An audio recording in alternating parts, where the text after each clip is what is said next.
Hello everyone and welcome to the channel. I'm Emmanuel, I'm an airline pilot, and welcome to our latest live stream. Today we're checking out the INIBUILDS Airbus A350 version 1.0.4 on the flight from London Heathrow over to Philadelphia. This is gonna be an interesting one, so let's see how this is gonna go. And hello to everyone in the chat as well. Hi Charlie. Now, let's go ahead and get right into it. And once we're actually inside, we can actually turn those sounds again back to normal again. Pretty much like this, because being outside there was a little bit too loud, wasn't it?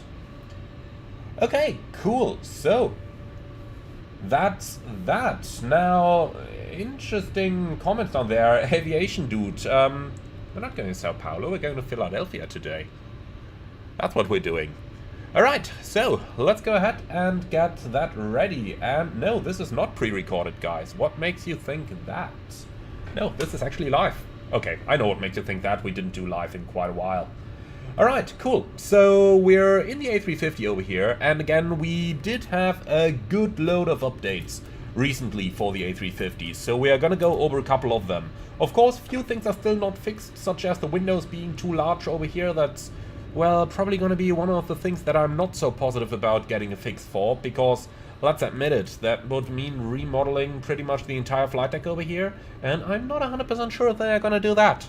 Indeed, I'm rather sure that they are not, but in any case, we do have a lot of other updates in this new version. I'm sure you've seen my dedicated update video already, where I talked about a lot of the things that have changed here. Now, Sean Boyle asking in chat, what monitor do I use for flight sim?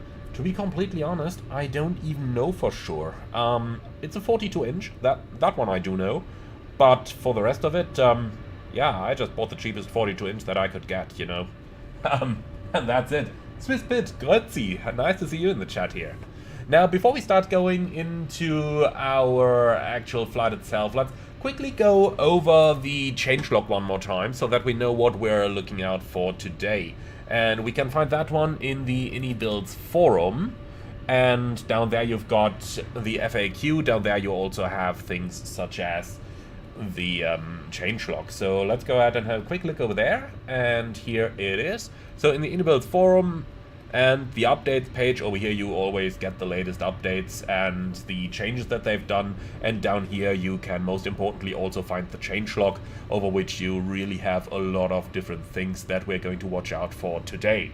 So overall, I do really think it is a little bit too much to point out every point. So let's go right into flying this one and just into having some fun. So over to SimBrief, this is our flight plan today. So let's open the PDF version. I really like that better. So this is our route of flight. We're departing London Heathrow and then across Shannon onto Nuttrack Delta today. And then we are crossing the North Atlantic on track Delta until we eventually reach Newfoundland over here. And then down to Philadelphia. Interestingly enough, we're coming in from the northwest today, and not from your standard northeast, as you would mostly expect on a transatlantic flight. And just looking into the chat real quick here, Wokot, hello, did you encounter any stuttering with frame generation? Yeah, a little bit. Not 100% sure what that's about right now. With those stutters, but a little bit of stuttering happens every now and then. I'm sure we're gonna see some of it in the simulation today as well. Alright, but let's get back into the flight. So you can see on the significant weather chart, departing Heathrow is fairly easy, and round about at, yeah, call that like 25 west or something, around about 30 west, that's where we do start to encounter this area number 2 down here, which is moderate turbulence to flight level 400, so yeah, that's while crossing that jet stream up here, but fair enough. We'll be able to cope with that. And then going into chart number 3 down here again, look at the entire North American continent over here. That's number 1, that's this entire wide area over here. So pretty much our entire flight. Moderate turbulence to flight level 400. So it is going to be a pretty rough flight today. The weather of our airports is nicer though. Heathrow again northeasterly winds like we had over the past couple of days already, and then Philadelphia offers us a little bit of fun today with gusts up to 26 knots and from 1700 gusts up to 35 knots from 170 degrees. So that's going to be pretty much directly cross. So that's going to be really interesting here because that's approaching the crosswind limits of the A350. So certainly going to enjoy that one. As our first alternate we have Newark. Newark again from 1800 UTC, wind 170 at 18, gust 31, so you have that over here as well. And they're actually forecasting wind shear down there. So in 2000 feet, wind 190 at 45 knots. So yeah, Newark is a little bit interesting today as well. But all the other alternates are as well. Atlantic City over here again has the gusts in, so we'll just have to cope with it. We are legal, so we can continue with that, but we'll definitely take fuel for an extra approach or something like that. Our en route alternate Halifax again is rather good today, and then we've got our ETOPS alternates Shannon fair going, and then on the other hand side we've got Stephenville. In case you don't know where Stephenville is, I certainly didn't when I started flying transatlantic. Stephenville is located over here at the back of Newfoundland, so we are not using any of the three coastline airports, so St. John's, Halifax, St. John's, Gander, and the Goose Bay, but we are going a little bit further inwards because the entire shore is not very good today. That's why we're using Stephenville as the ETOPS alternate here. Again, no problem flying like that, but it is worth mentioning. Alright, so going back down here, Stephenville again isn't exactly perfect as well. If we look at the weather, let's have a quick scroll upwards, see for what time we need that weather, because that is available in our flight plan down here. ETOPS alternates weather permissibility period, and for Stephenville we need weather from between 1646 to 1746 to 1846. That's the weather period where it's got to be good. And down here we can already see what the dispatch minimum is. So we need 600 meters visibility. We have 600 meters cloud ceiling, and we do have 800, so really not that good. And of course I just said meters, I meant feet. Alright, so we are rather close to the minimum actually, but this is fairly nice. In this section over here the computer has already checked the TAF, so we know what kind of weather we are looking at today. And being 737s, asked in the comments, over long haul, how often do you check the changes in weather? Honestly, it really depends. Today the weather is not very good, so we're definitely gonna check it more often. But, you know, when the forecast is Kavok wind calm, then yeah, you get that weather once to ensure that your meteorologist wasn't an idiot. And if that's according to the forecast, yeah, that's fine. Alright, cool. So that's our flight plan. Now, we're arriving 40 minutes ahead of schedule with Costa X20, so that's absolutely easy going today. And our weights are far from any limits of the aircraft, so again, easy going. And then we can decide on the amount of fuel. As mentioned, I do want enough fuel to do a second approach, so I'm going to take 2,500 kilos extra, so we end up with 53 tons, basically. Well, make that 53.5. And then we are good to go. Alright, and that's my plan for the day. So 53.5. Alright, so, Airbus said in the comments, my plane doesn't load into the sim and then the sim crashes. Yeah, I do have that occasionally as well. Honestly, just try it again. I think the key thing to get the sim to start is to select your departure gate. That's how I've done it on this flight as well. Select the departure gate, and then before clicking fly now, give the sim, 20 seconds or so to start loading some objects, and after it's done that, it loads pretty reliably for me, but sometimes it happens. That was actually the reason why we started the stream a tad later today. Alright, cool. So everything is loaded, so safety checks, you are familiar with those. I'm not gonna go over them into too much detail. And then, let's power it up. So we'll give it a short while to start loading up here. While it's doing that, let's quickly go down here and go right into the options, because I have a feeling I didn't insert my Navigraph details. Yeah, of course I didn't. Alright, let's do that real quick. And account linked. Easy. Okay, cool. So that's that. Throttle calibration. Again, I need to reset those to idle on pretty much any update.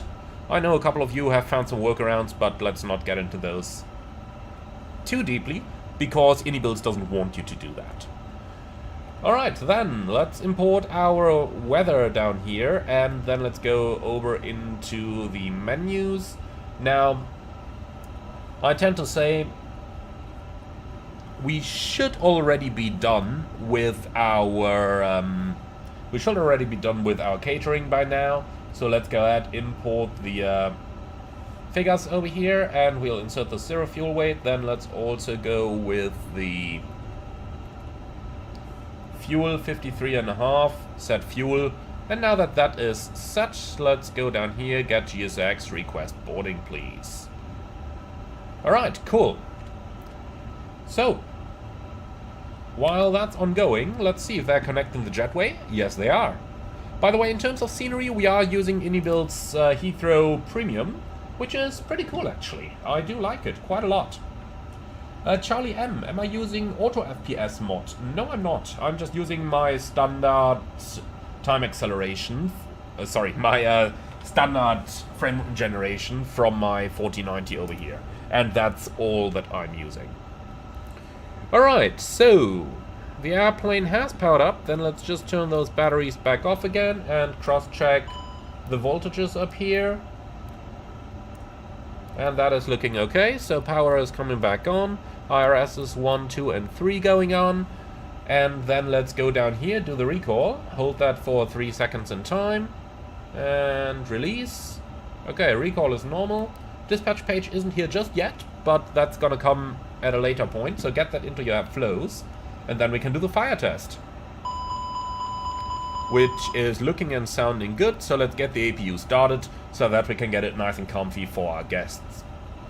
While the APU is starting, let's go right back down into the electronic flight bag. AirDoc, which PDF editor do I use? Actually, it's just Mozilla Firefox that I'm using there, and not any actual PDF editor. And 9 has asked, in the real world, do you enter the aircraft already powered or cold and dark? The answer is honestly, it depends, and it depends a lot. So, especially when you're getting an aircraft that's on an outside position, then you often just get it cold and dark. But many times, especially when you're parking at a terminal, engineering would already have been there, and engineering would already have done the initial parts of the airplane setup. So, sometimes there's this, sometimes there's that. Alright, cool. So, let's get our parking charts up. We're in Terminal 5 A and B. I do believe the A350 is a code Fox aircraft, but if you know better, be sure to put it into the comments. But I think with its almost 65-meter wingspan, I might be mistaken on this one. Alright, cool. So, we do have the electronic flight bag prepared. The APU is available, so let's get that going, since boarding is already ongoing. And then we can turn on the passenger signs as well. Alright. So then, oxygen quantities are good, rain repellent level is good, hydraulic quantities are good. And then let's go ahead and check the engine oil quantity. And 18.8, 19, wonderful. That's exactly what we're looking for. Alright, so flaps are up, spoilers retracted, that matches our controls, and the parking brake is set as well. Wonderful, that's all we can ask for. Then let's get right into it up here. So, evacuation switch is on captain, crew supply on, flight recorder on, ELT armed, and everything set up here. Reset switches are all in. Then in the middle, the lights are set, so strobes auto, navs on 1, logo auto, APU is running, and we've got the seat belts, the no smoking and the no mobile signs on auto, emergency lights armed, moving up over here, APU bleed is on, and everything's set up here. Let's actually make the cockpit a little bit warmer. So, since the APU is running, we can already set external power number 1 back to avail. Fuel pumps coming on, and everything's set up here, and then on the right hand side again, everything's set up here. We don't have anything temperature sensitive in the forward hold, so let's turn the temperature regulator off. that saves 0.8% of fuel, which is easily a couple $100 on a flight like today. Alright then, so for the QNH, I'm gonna get that down here from the takeoff performance, and that's 1025. But it doesn't quite look like 10. Oh yeah, it does. Alright, round about 100, that's fine. Cool. So I'll leave the frequencies down there at what they are right now, so that we're not interrupted by ATC. But we can already listen to VHF2, interphone, cabin, and PA systems. And the same for you on the right-hand side over here as well. Like that. Since we're flying with 2 pilots only, let's set the third RMP down to the transponder. Down here everything's set, and that's it. Then we can go into the FMS. Now for that, let's bring up the SimBrief Dispatch app over here. Oh no, it signed me off once again. I don't know, today is one of those days. I really don't know what's happening over there. Today's just one of those days. Okay, so account is linked. And then let's go view the flight plan.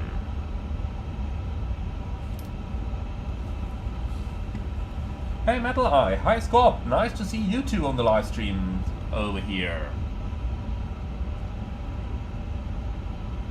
And Bertrand, do I plan the fuel consumption of the APU in the OFP? That's actually part of the taxi fuel, so that's included in the OFP. And aviation sound expert, can you make an ELT test, please? I know that in real life you can do that every first 5 minutes every hour. That's actually not correct. There are 2 time windows where you can do it in the real world, but not like every hour.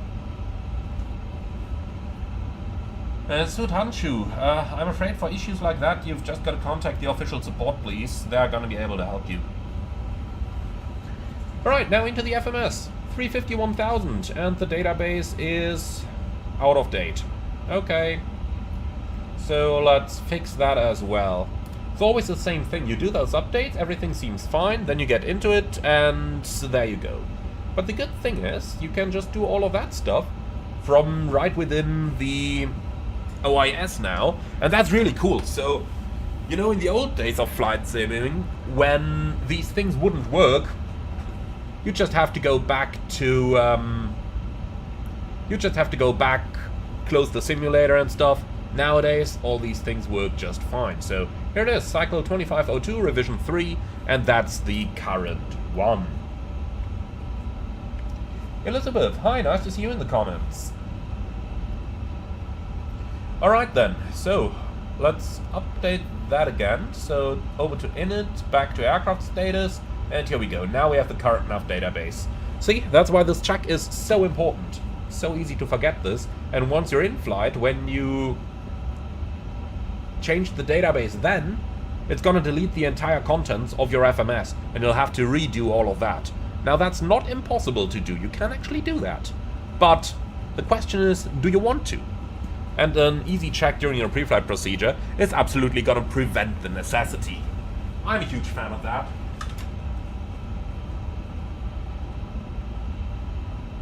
But then again, you guys also know that I'm lazy, right? So, yeah, there's that, I suppose.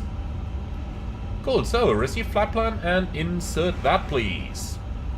Here we go, Speedbird 67 Romeo Bravo. Slight change from the real world call sign. The real one is 6 Romeo Bravo, but of course, starting a live stream in the evening, there is already someone online who's using that call sign. So, yeah, I suppose we just have to use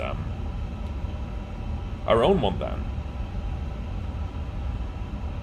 Okay, cool. So, Heathrow to Philly, alternate in Newark, flight level 240. Nope, not happening. So, flight level 340, please. So, then let's go down into the weather data down there, which is, of course, always a little, you know. So, we can't use the data from the top of climb, and you can see the next waypoint is a climb waypoint as well. I really don't know why SimBrief plans it like that. They don't do that in the real world, so that's a SimBrief bug, planning that out for us. What we are gonna do is to take the data from down here then. So 37,000 for the tropopause and minus 58 for the temperature down here. And being 737, I like that attitude. Lazy is just another word of being efficient. And Jake the Afgeek, has ETP been implemented yet? To a certain extent. We'll talk about that later on in flight. So let's go. Cruise temperature is going to be minus 50... Oh, wait a second. I totally forgot. We can't type the minus from our keyboard, at least not with a European layout. For some reason that is a little naughty. Okay, so minus 58 and the tropopause in 37,000. Here we go. Costa next 20 is okay. Then we can do the wind data uplink. The Boeing flyer, what's my frame rate? 60. And Leo Gui, why doesn't SimBrief just plan JFK as an alternate? Well, I wouldn't know why it should, you know? Why would you prefer diverting to JFK over diverting to Newark? I don't see many reasons for that. If at all, then JFK is the busier airport of the two. So, yeah, you know. Okay, IRSs are down here in nav. Then let's go for the departure. We're going off 9 right today. And our sit is going to be the Compton 5 Juliet departure. Temporary insert. Then let's go on to the plan mode here. So, Compton 5 Juliet, straight at 2 DME London, then a right-hand turn 281, 11 DME London above 3000, which we've got over here on the kilo point. Then we've got 13 DME Compton above 4000, that's at Woodley. And then we have 8 DME Compton at 6000, and then Compton at 6000 as well. Perfect. Right, into Philly.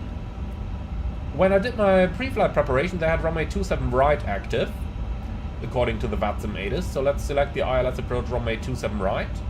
Our start is going to be the Spot 7, and the transition, let's see about it, is Delta November Yankee. So that's that one down here. Alright, Tempe and insert. So, and that's the flight plan entered. Always a little bit interesting there.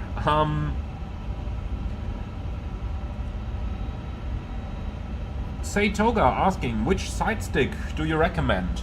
Honestly, of anything of those consumer grades, I think the Thrustmaster or the Wing stick, you know, those are probably the best side sticks you're gonna get for good money. If you want to spend like huge amount of money, yeah, then you can probably get yourself something nice, but then you're gonna be spending $1,000, so I probably wouldn't do that.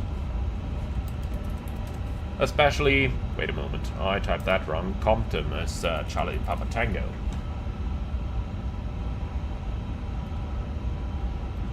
Okay, cool, so onto the fuel and load now, and that's 199 tons.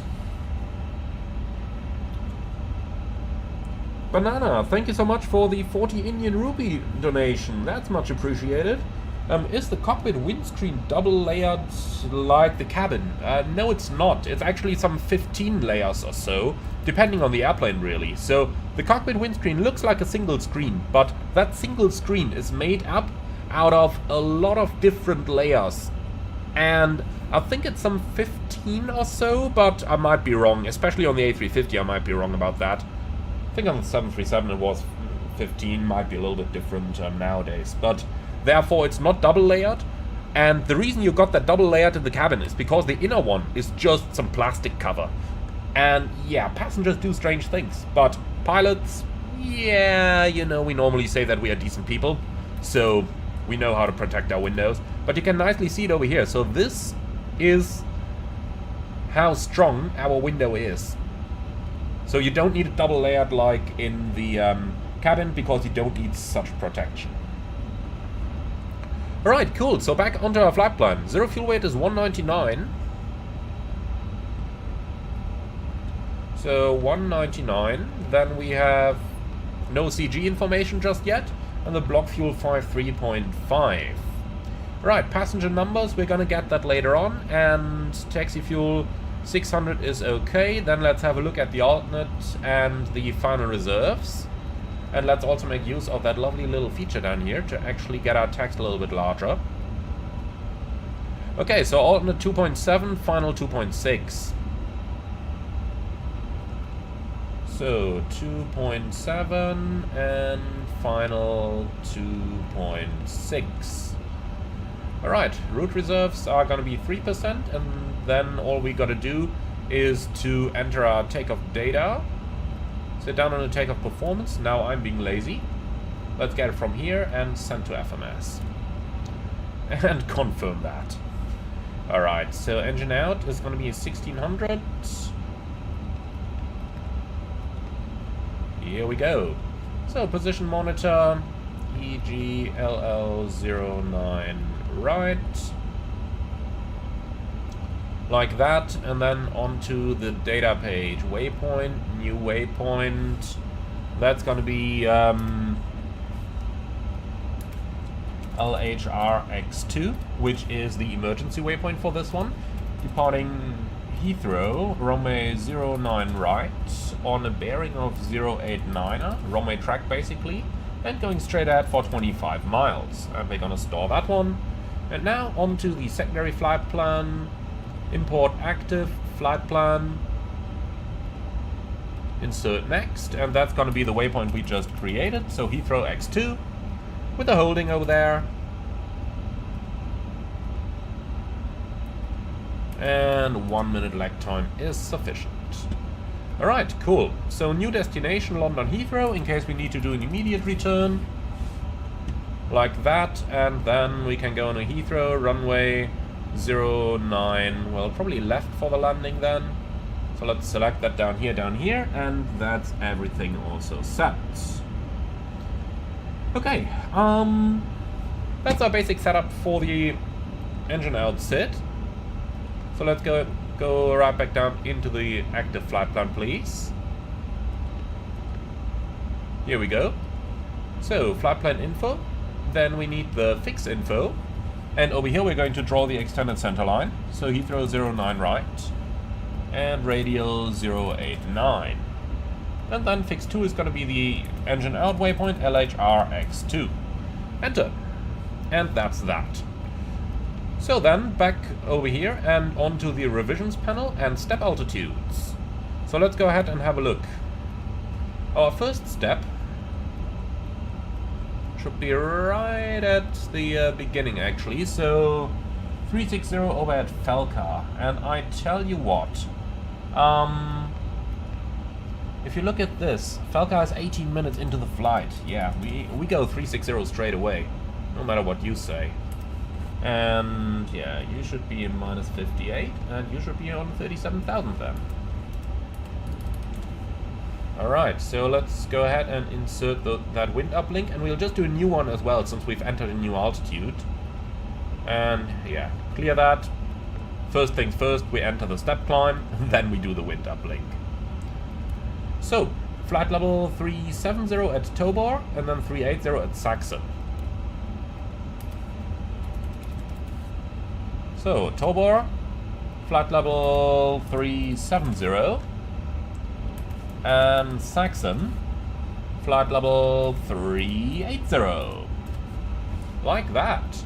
Right, temporary insert, and now we can go ahead and clear the wind. Interesting, we can't clear it. Okay, then we're just gonna re-request it. Here we go, entered. An aviation sound expert. I don't know if INIBUILDS is going to implement derated takeoff thrust. To be honest, many operators don't actually have it in their aircraft at all. So, for example, my airline on the A330, of course, doesn't have derate installed at all. So it may exist as an option, but may just not be used that much. I don't know.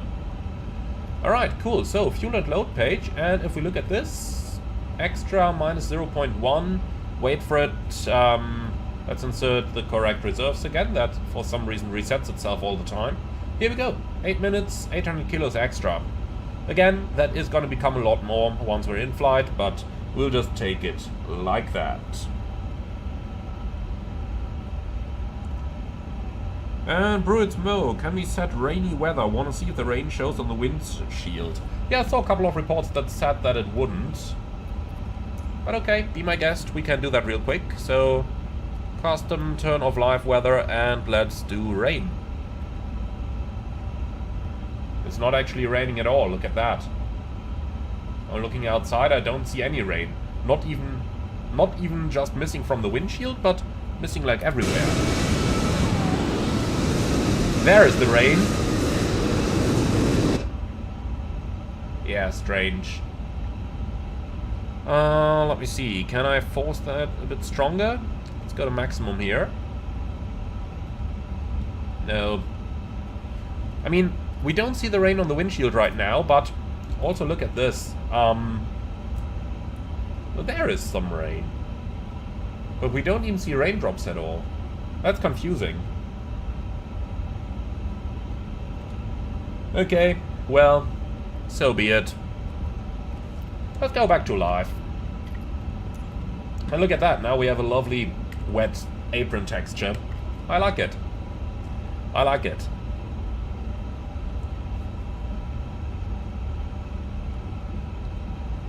And Brut, I'm not sure if that's actually an INIBUILDS bug right now. Because we didn't see any rain pouring down outside at all. You know, we also didn't see it on the screen, but we didn't see any drops falling, you know, elsewhere. We just saw a little bit of splashes on the ground, but it might be an MSFS issue as well. I'm not 100% sure about that.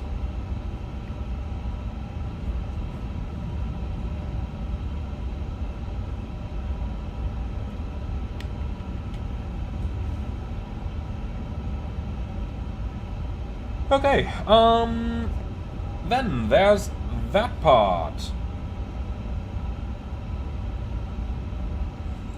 So, where were we?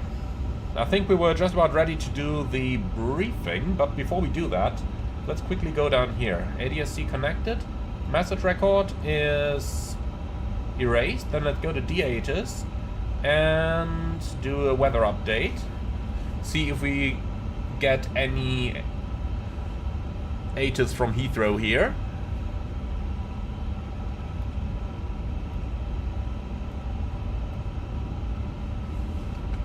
Any VATSIM ATIS? Anyone online? Doesn't look like it. Okay. But actually there is an ATC online.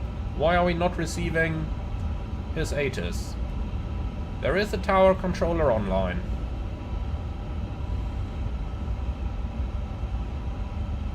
But it looks like INIBUILDS messed that up. We'll try that one more time.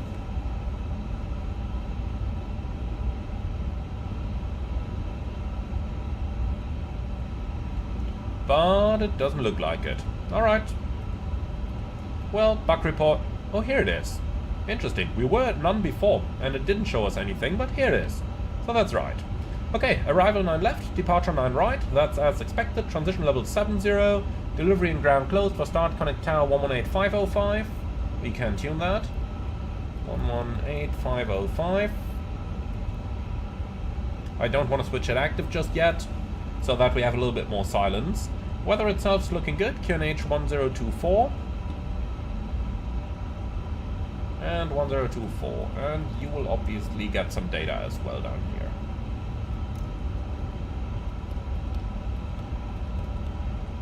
Here we go, that's better. Okay, let's see if he is using... Let's see if the controller is using PDC today. So, request, clearance, departure, gate, where are we? 543. And ATIS information hotel.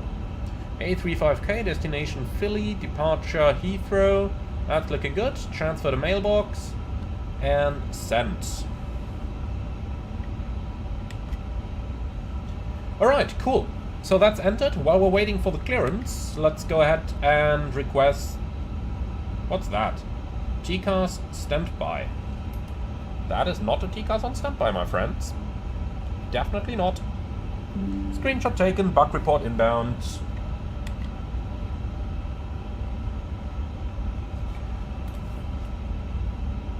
Alright, cool. So let's go over to the pilot monitoring side here for a moment and do our departure briefing.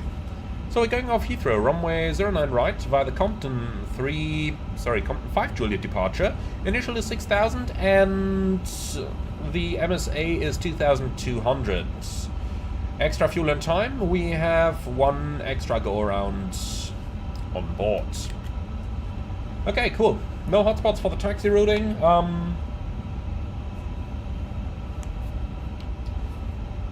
No hotspots for taxi routing, and in case of an engine out straight at 25 miles. Programmed on the secondary, including an immediate return back to Heathrow's runway 09 left. We're above the max landing weight, about 18 tons, so if we have time available, we'll do the overweight landing procedure. And if we don't have time available, yeah, APU on, APU bleed on, and that's basically the most important things, together with doing a soft landing. Okay, and that's really that. I don't have any specials, I don't have any non-standards. Threats for the departure, perhaps some Honeycomb traffic. Depends a little bit. ATC may go online and offline at times over here. At the moment there seems to be departure ATC online, but perhaps not all the time, so that's that. Okay, cool. So that's our briefing completed. And since we couldn't get data link clearance, let's go ahead and grab the clearance the conventional way over here. So, let's go into it. Heathrow on a Sunday evening. Let's see what's gonna happen.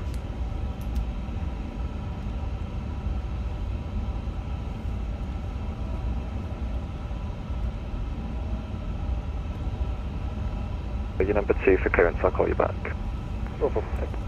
Heathrow Tower, good evening, Speedbird 67 Romeo Bravo, info Hotel A350 1000, request clearance to Philadelphia.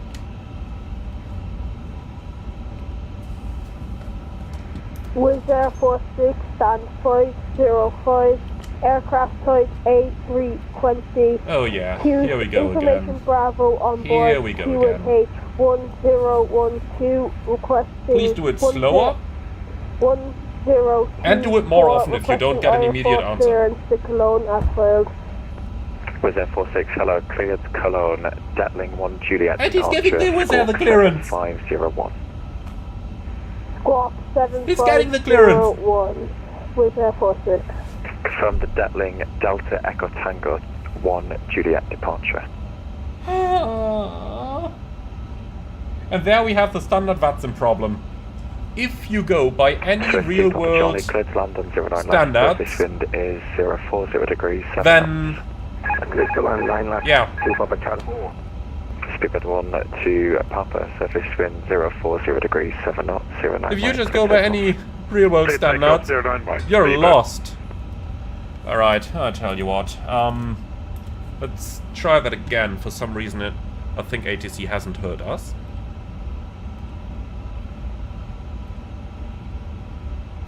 So,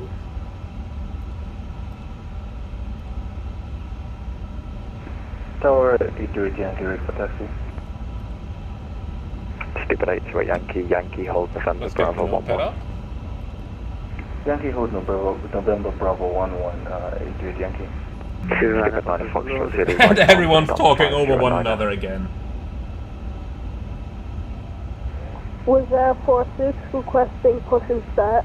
No Wizz Air. 9 Foxtrot Zulu, right Listen and to out that. for That guy is... correction, stand 509. He just talks over anyone. Right, Alpha 509 is 9 Fox Zulu. Shuttle. Speedbird wide Alpha Heavy at Island 09. Shuttle 6 Tango, contact London 119, decimal 780, goodbye. Contact London. Wizz Air 46 requesting push and Listen to that Wizz Air. What the hell? Wizz Air 46, Need you to listen, please. Do not step over other aircraft. Stand 505. Push approved. Face But east. he wins! Listen to that, he's getting his clearances. Push approved, face east. Heathrow Tower, gate evening, speedbird 67 Romeo Bravo, A350, QNH 1024, request clearance. Right. Crossing runway 09 right at November 4 Echo. Heathrow Tower, good evening. Speedbird 67 Romeo Bravo, request clearance. A350 1024. Speedbird 18 Alpha, hello, clear to land 09 left, surface wind 040 degrees, 7 knots. 09 left, speedbird 1 enough. Swift 2 Papa Charlie, left Alpha, Lima, stand 249. Yeah. Alpha Lima 249, Swift 2 Papa Charlie. Austrian 45 X-ray Delta, link 53, Yankee, hold November Bravo 11. So, what are we gonna do? I think we've got two choices. Either Link 53 November and then we're just getting, you know, the same idiots like that Wizz Air, 756, because it right works, Sierra, they're getting their clearance, Zulu, or stand we'll probably get stuck for a long time. Right Sierra and then Zulu to stand 615. Postman 6756. Speedbird 8 to a Yankee, clear takeoff 09 right, surface wind 040 degrees, 7 knots. Jan Schubert, I tried PDC, but no response, and on the ATIS it says no PDC for Austrian comp 45 departures. Delta behind, departing So I British guess he Airways doesn't 320, give line up me 09 right behind. PDC on purpose. It would be so much easier if they used it, but yeah. Speedbird 12 Papa, contact London Control 119 decimal 780, goodbye. 119780, speedbird 12 Papa, cheers. Target evening, speedbird 67 Romeo Bravo, request to IFR clearance. I'm trying to make it as short as possible now. Speedbird 67 Romeo Bravo, hello. Clearance sent via text, no reback required, report ready, push and start. Thanks. Tower Shuttle 15 Okay, Charlie with you. that's as easy as I want it. Shuttle 15 Charlie, hello, continue approach. So, let's see, where is the pilot? Here it is. So we just received our clearance via text. 786, hello, 330, I would love to show push you. approved, face north. Push approved, face And north, here it is. 786. Alright, so. Speedbird 67 Romeo Bravo, clear to Philly via Compton, then flight plan route. After departure, 9 right, climb straight ahead to 2DME London, then turn right, heading 220 degrees. Okay, non-standard sit, I like that. So, 2DME Lon.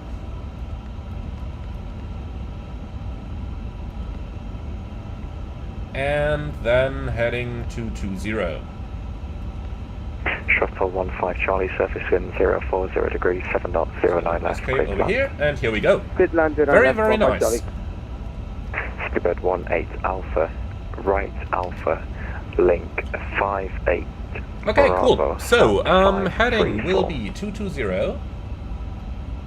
Speedbird 1 Alpha, right on Alpha, link 58 Bravo. Here we go, altitude 6000, and I saw that someone asked it earlier. Yes, I set it to 61 intentionally to indicate that we didn't have an IFR clearance yet. Papa Heavy, stand 558, information Charlie. Clearance to Madrid, please. Okay, cool. So that's in, and QNH 1025, he says. And we're in Airbus A350. So 1025 is in, Iberia squawk 07 Mike Papa, 1257. hello, standby, brake, Austrian 45X Delta, clear takeoff Here we go. 09 right, surface wind 040 degrees, 7 Very good, so everything is entered now. Boarding should be long completed, so let's go for our load sheet. Gascue 2, 199.0 and 30.9. Clear to Madrid via the Gasco 2 Juliet departure squawk 0717 Iberia 07 Mike Papa Heavy.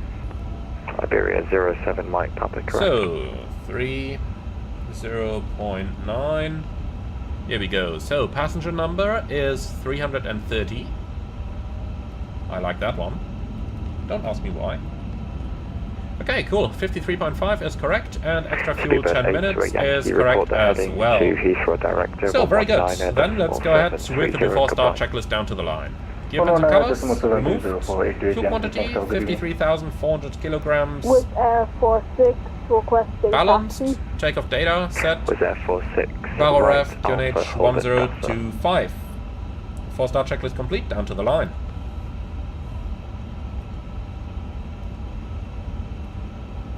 Okay, so prepare position for pushback and departure. Ground from cockpit. Good evening. So, please confirm you can disconnect the ground power unit and the parking brake is set, so you can remove the chocks as well now. Alpha Yankee, stand 5. Roger that, and we are ready for push when you are. Thank you very much. Was Air 46? It looks like you've pushed in the wrong direction. Just hold position, I'll call you back. Okay, so, transponder going on. Requesting IFR clearance to Brussels as filed. Super 230, stand by, brakes. Was Air 46? You've pushed in the wrong direction. Hold position, I'll call you back. Super 414, cleared Tenerife. Landing mission, why do I enter a heading? I thought this is only a Boeing thing. Well, no, if ATC clears us on a heading after departure, he said straight at 2 DME from Heathrow, and then heading 220, then we do pre-select that heading. 6225. Of course, we could just pre-select runway heading over here as well, so that may give us a little bit easier guidance. So 6225. Runway heading 089.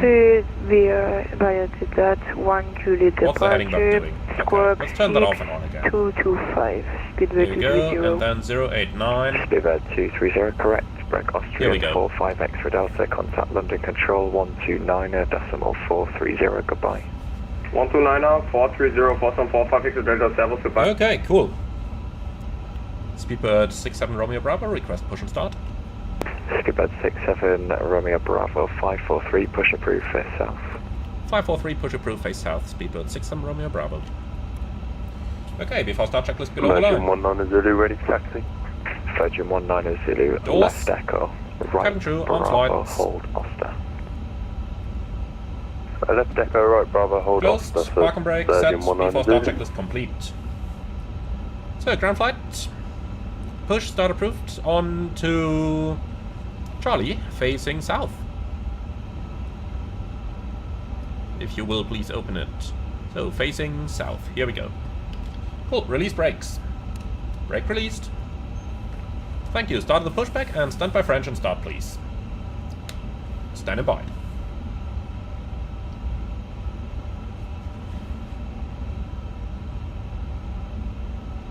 And landing mission, but you can just pull the heading bug when ATC wants you to fly the present heading. Exactly, but we aren't supposed to follow the SID, so remember our IFR clearance. Straight ahead 2 DME London, and then a right turn heading 220. And therefore, we are just pre-selecting it the way we are supposed to fly it, you know? Let me show you on the map. So, if I would not pre-select that heading, the aircraft would start to turn over here, to the right. But we don't want it to do that. We want to fly straight ahead to 2 DME London, and only then want to do a right turn heading 220.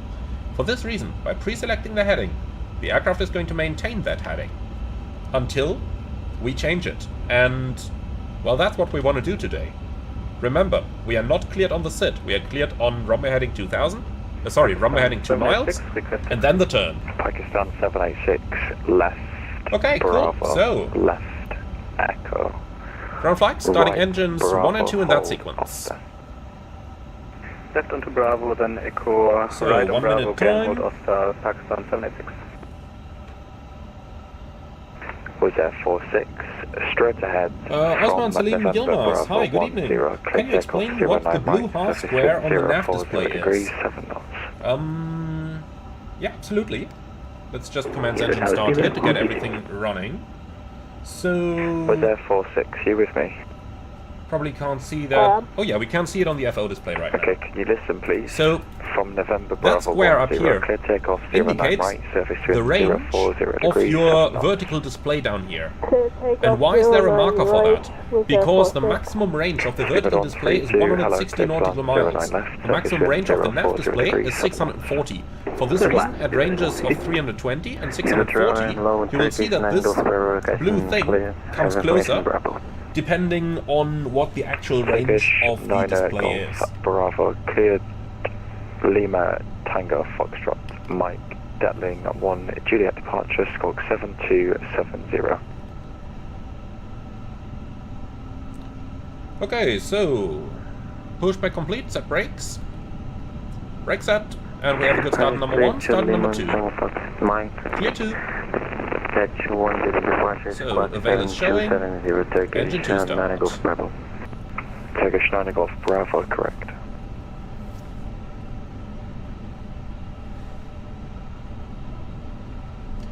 Okay, cool. So, let's see what's going on outside. No Wizz Air anywhere around, that's good. We're clear of any danger. I think that's him. He's just got takeoff clearance a few moments ago. Let's just hope he's not gonna come back anytime soon. At least not while we are over here.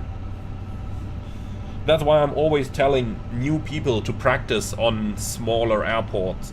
You know, pick something remote, practice over there, and when you get proficient, then come to a large airport like Heathrow.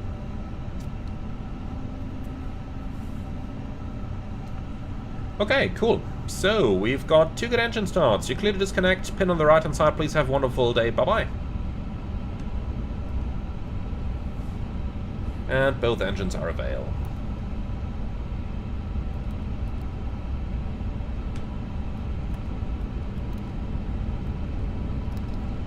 So, nothing on the status, and the trim is set correctly.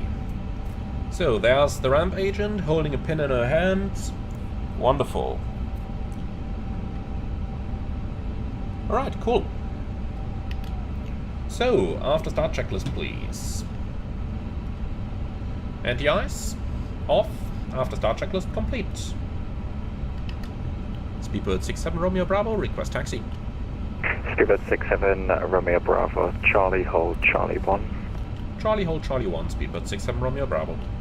With Air Force. Alright, so Charlie 1 might not be on the moving map here. 129. Oh yeah, there it is. Charlie 1 down there. 1290.430. So, brakes off, clear right side, clear left side. Turn right on Alpha. And look at that, we're light enough that we can actually roll on idle thrust here. But I'm gonna add a little anyway. Then Brake check. Brakes okay. Right Alpha. So, lovely Virgin A350 over there, and that fits nicely with someone asking in the comments, unknown. Yes, that's the username. Asking, I want to do a Virgin flight with the 350, which airport should I depart and land at? So the way that I always decide is I go into Flight Radar 24, onto the Airline, then onto Fleet, and then just look up some of the registrations. Link 53 Yankee, hold November Bravo 11. So, Pakistan 777 coming over there. Virgin 19 I guess it's going to be our turn Link afterwards. 53 Yankee, hold November Bravo 11. Link 53 Yankee, hold November Bravo 11 for Virgin 19.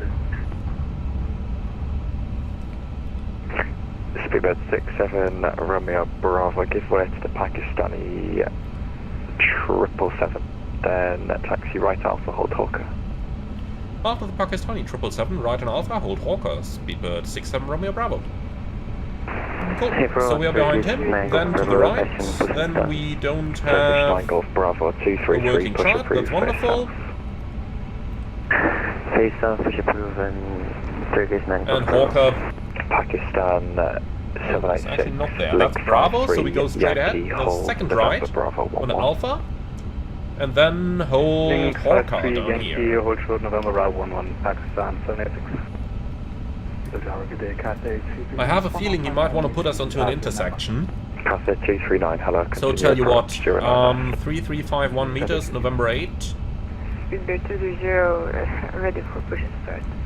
Speedbird 230, after the passing company 777, left to right behind. Compute. 532, push approved, first And sent to FMS. Push approved after the company 777. Okay, that's entered. Clear left side, clear right side. Zulu, surface trim Hawker over here. 040 degrees, 7 knots, clear takeoff 09 right. Clear takeoff 09 right, Virgin 19 Zulu.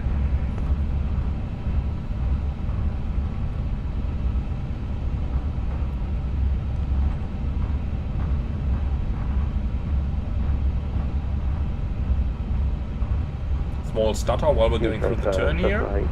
Alright, there's Hawker over here, so we'll hold at that line. 320 with information Charlie requesting Alpha clearance to Edinburgh. Taxi light going off already. Speedbird 6 Romeo Bravo Alpha hold November Bravo 10.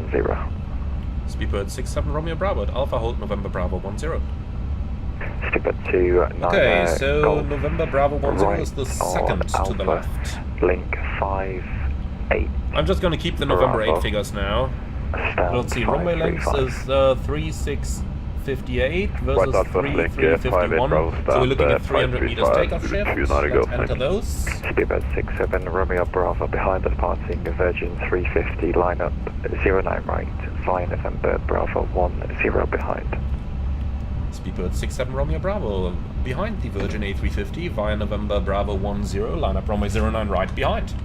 Panther 239 clear to land Alright, 09 cool. left, surface So 0, behind 40 him we are going degrees, to line up. That's the first one, so we're in front of the Pakistan. Speedbird 230 And then for what was the direction? the changes are all inserted. We are face south, going Speedbird to rebrief here in 230. a second. Thanks, facing south, Speedbird 230.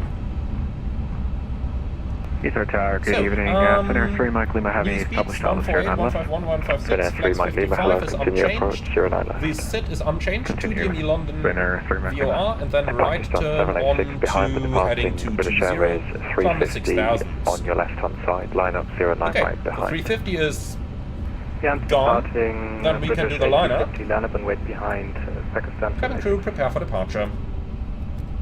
Shuttle at uniform, No cleared takeoff clearance yet. Edinburgh. Lineup only. All tip 1 Juliet Before departure, takeoff, checklist to score the left. 6032. Flight control. Edinburgh. Let's do now. All tip 1 Juliet Full up. departure, score 6. Full down. 0, Neutral.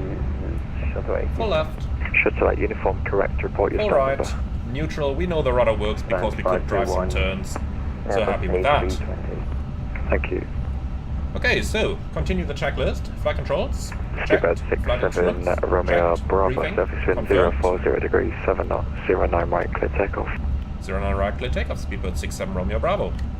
Casa Okay, if you want the RV thrust rating, 239er, confirmed. Squawk second is right set on and below the 2 line. Bravo. So takeoff Foxtrot, runway 09 right. left November Golf, Bravo 10. stand 342. Come on, cabin crew advised. Packs off. Before takeoff checklist complete. Takeoff. So watch the new spool behavior, as the engines are going to run up a little bit slower than usual. 3 Mike Lima, Here we clear go. to land 09 left, surface wind 040 degrees. Lights on 7 knots. and takeoff. Clear left 09, clear land 09 left. Manflex 55, SRS runway, order from blue. 230, in future your push instruction was a conditional. You were meant to give way to an aircraft before you pushed. Thrust set. I don't see any. Here. Okay, 100 just in knots. future, you just list it a bit better, please. Brakes, Speedbird 132, take the next left on Charlie, stand 548. Next up on Charlie, stand 548, Speedbird 132. Speedbird 29 Golf, Rotate. left Charlie, stand 545. Left Charlie, Positive stand climb. 545. Gear up. Speedbird 290 go. Runway track. Virgin 19 Zulu, contact London Control 119.780, goodbye. London 119780, So Virgin why is London 190, VR cheers, not bye. working? Pakistan 786, clear takeoff 09 right, surface wind 040 degrees, 7 knots. Good takeoff 09 right. That's London 1136. Huh. Looks like someone broke the VOR. 454, requesting our Well, that's fine. Thrust decline, Speedbird open climb, auto 454, thrust. hello. We're basically at 2 clear, miles now, so right turn 220. Lead, Detling 1 Juliet, squawk 7027, QNH 1025.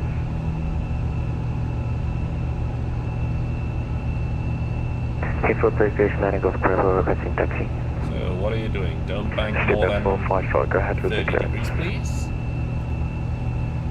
Okay, flap 0. Speedbird Speed check. 454, green cockpit clearance, can you say that again, sorry?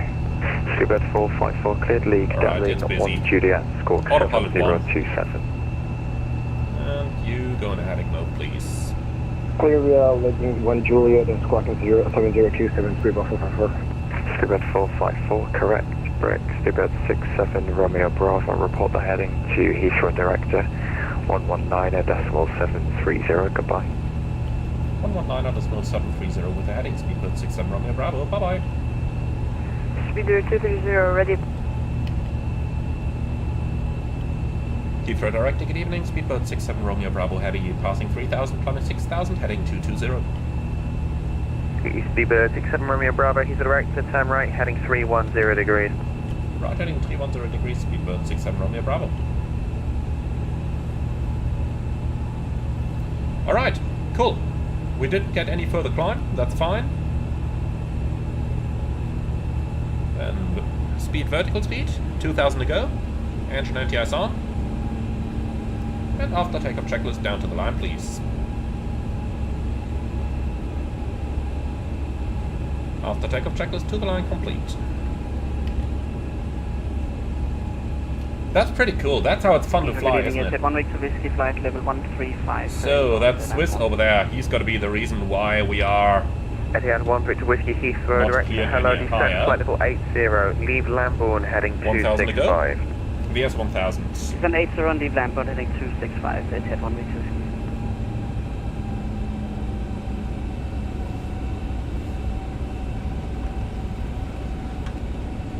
Evan Biwa, when you get the chance, can you zoom all the way out on your cockpit camera? No, because that's a known bug at the moment. Seems to be a bug with the 350 for that, so I'm not gonna do that. We don't want to ruin the live stream for everyone, do we? Just to prove that a bug exists. That we know exists. Speedbird 67 Romeo Bravo, climb now, flight level 80. Climb now, flight level 80, Speedbird 67 Romeo Bravo. Swiss 990, 25 miles, landing 8000 runway blue. 09 left. Set standard. Descent to altitude 4000 feet, QNH is 1025. Standard, cross-check, passing, flight level 58. 4,000 feet, Now, QNH after takeoff checklist below the line. 1205. Barrel ref, standard set. After During takeoff 2 checklist November complete. descent, flight level 70. During 2 November descent, level 70. So let's see, what's the traffic situation around Speedbird us? 67 Romeo Bravo, turn left, heading 285. Left heading 285, Speedbird 67 Romeo Bravo. Heading 285. So just the Swiss that he's vectoring us around. But look at how well he's doing that. Pretty perfect vectoring. He needs 3 nautical miles between the two aircraft. He's got 5. A little bit of a Watson factor, I suppose. And 1000 to go.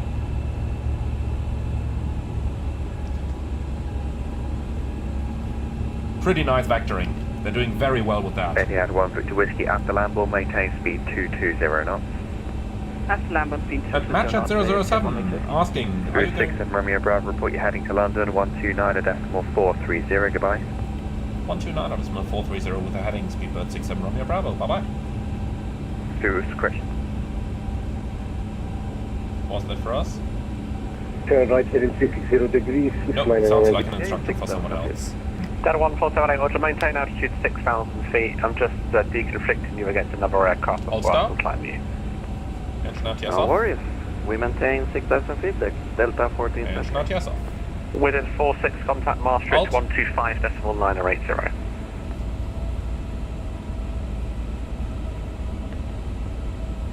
With 46, contact Maastricht 125.980.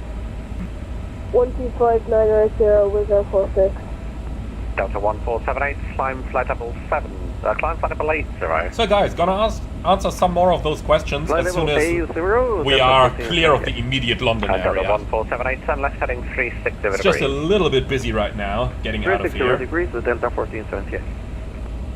London, good evening, Speedbird 67 Romeo Bravo Heavy, flight level 80, heading 285. 267 Romeo Bravo, London, thanks. So navigation to Oxor, climb flight level 150. Direct Oxford, climb flight level 150, Speedbird 67 Romeo Bravo. Easy 8 X-ray, descend flight level 140. So, direct to Oxford, please. 140, easy 8 X-ray. London, Channel 8 for November with you climbing Thrust 270. decline, open climb, nav, Channel auto 8 for November, thrust. London control, thank you. Actually, I do. It Auto is thrust was on all the the way. Hemel That's Wanaka fine. arrival. Hemel Wanaka arrival, East Mid, Channel 8 for November. Delta 1478, climb flight level 100. All right, so Flight level 100, Delta 1420. we are slowly getting away. Slowly getting away from Speed 69 Heathrow kilo, Airport. reporting altitude, climb now, flight level 150. Level at 3, climb now, flight level 1. So let's see if we can get some en route charts. 9 kilo, no speed. Doesn't look like it. Speed time, Weren't those 3, supposed to be 6, fixed? I did see something in the changelog about en route charts, but I think it said flights in 2020 only. Flying at Well, 290, probably still have a bug then mid. in 2024. Airbus 1 for Yankee, London Control, hello. Okay, report passing ready level to 100. I think it's going to be smooth for the time being, so let's release our guests. London Control, speedbird And we can go for weather on both sides here. Speedbird 1. You could see the weather on departure, so I didn't really bother with it. Alpha, runway 09 by Tango. Okay, so... Holding point Alpha via Tango, runway Oh, look at 09, that. thank you, It's 19 huge Sierra. Lima Oscar November, but 112.2. Yeah, that of course explains why we didn't receive the Heathrow VOR. Delta Look 1478, at that. climb flight level 120. And here we get something. Climb Now, at just for the level sake of it, 120, Delta 14. let's try thank you. 113. Iberia 04, Crescent 034, 3 London on frequency. Surprise! And that works. Okay. So here's the reason why we didn't see the DME on our departure. Alright though, for now,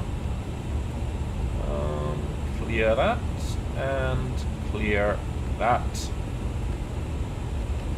So, optimum 373, maximum 389. Cruising Iberia 360. 0343, thank you, turn left heading 340 Well, they want us to degrees. step to flight level 370 later on when we enter the North Atlantic. And That's kind of Iberia fine. 0343, climb flight level For the 100. time being, let's go down here into the Flight level OFP 100. and just check Delta what our Oceanic entry climb flight point level is. 190. Continue So, climb, flight level Tobor. 190, Delta 1428. Easy 8 X-ray, descend flight Then level down here, 80. Tobor, where is it? 80. Here we go, at 1430. Legend 369 So kilo, 1400 is the latest time to climb send flight level our 290. Oceanic Flight request. level 290, Legend 369. That's wrong. Flight plan info. Come on. And time, that's it. So 1400. Alright. Iberia 0343, That climb comes flight with a level time on it, 190. please. Climb, flight level 190. 2000 to go. Approaching. KLM 416, London Control, roger. Speedbird 230 is at 3,000 feet with you. With you at Okay. 3,000 feet. So we'll do the rest over 230 here London, later. walk mode Charlie. Kokomo Charlie, Speedbird 230. Delta 1478, turn left heading 340 degrees. Left Let me see what 340 happens degrees, when I Delta change 14 the chart provider. Easy 8 X-ray, contact And Heathrow direct, 1000 to go. 119.730. Speed, vertical speed. 119, 20, easy X-ray. Sugar 67 Romeo Bravo, monitor Unicom, bye-bye. Unicom, speedbird 67 Romeo Bravo, bye bye. Finally. So 122-800. And since we are now on Unicom, let's continue our climb to something up high and nice. Thrust decline climb, alt flight level 250 blue. And since there is no traffic in the immediate vicinity, simulation and turn on auto time compression. Of course, especially in the London area, we got to keep a good eye on our TCAS now. Switch it onto above as well, so that we don't run into anybody. But as long as we do that, we are allowed to use time compression. I like VATSIM for that rule. Much better than some other networks that just don't allow it at all. Of course, you've got to pay good attention, so you really got to have a look at your TCAS, make sure that you don't run into anybody, especially when you're flying, you know, in an area like London over here. Okay, but here we are. Out of the immediate Heathrow area. Let me just turn on the sim time rate adjuster. And while that's coming on, we can just turn the time compression off again for a moment. Just waiting until the time rate adjuster is there. Needs a little while to start up. And yeah, wind. I just forgot to turn it on. So let's give it a moment until it actually starts.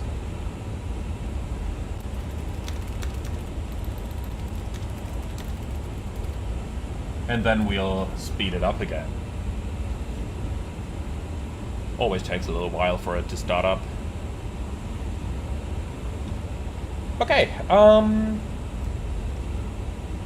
Then, once the time rate adjuster is up, again, you can find that on flightsim.to, and it's running now. Let's go back on a time compression here, so that we can make our way. And ETOPS120 asks, what is a sim time rate adjuster? That's a tool available on flightsim.to that ensures that when we're using time acceleration to fly across the Atlantic here on a long haul, that our simulator clock actually runs along correctly. Because FS 2024 has a little bug that normally makes the clock in the sim not run at the correct time when you are using time acceleration. It just, the clock keeps running at 1.x while the plane is flying at 4.x. So that's basically what it does. Very, very nice tool. Highly recommend it.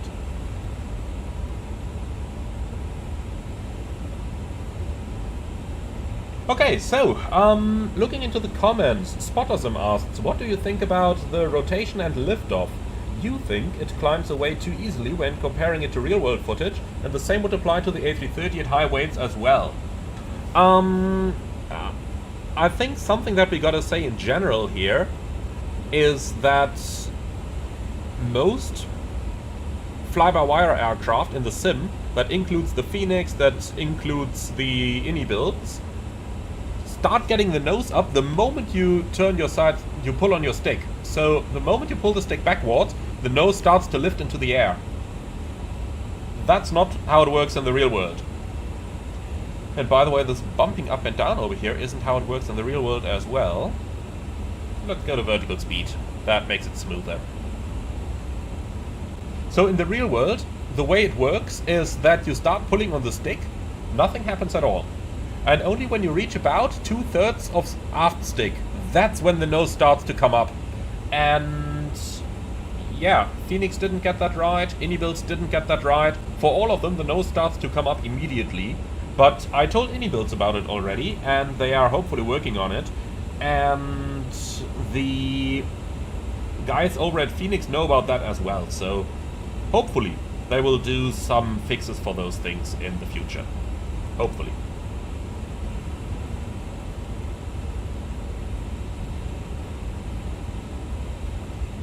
And Metal Eye, yeah, I do agree that it is unfortunate that we need so many tools and fixes from the community.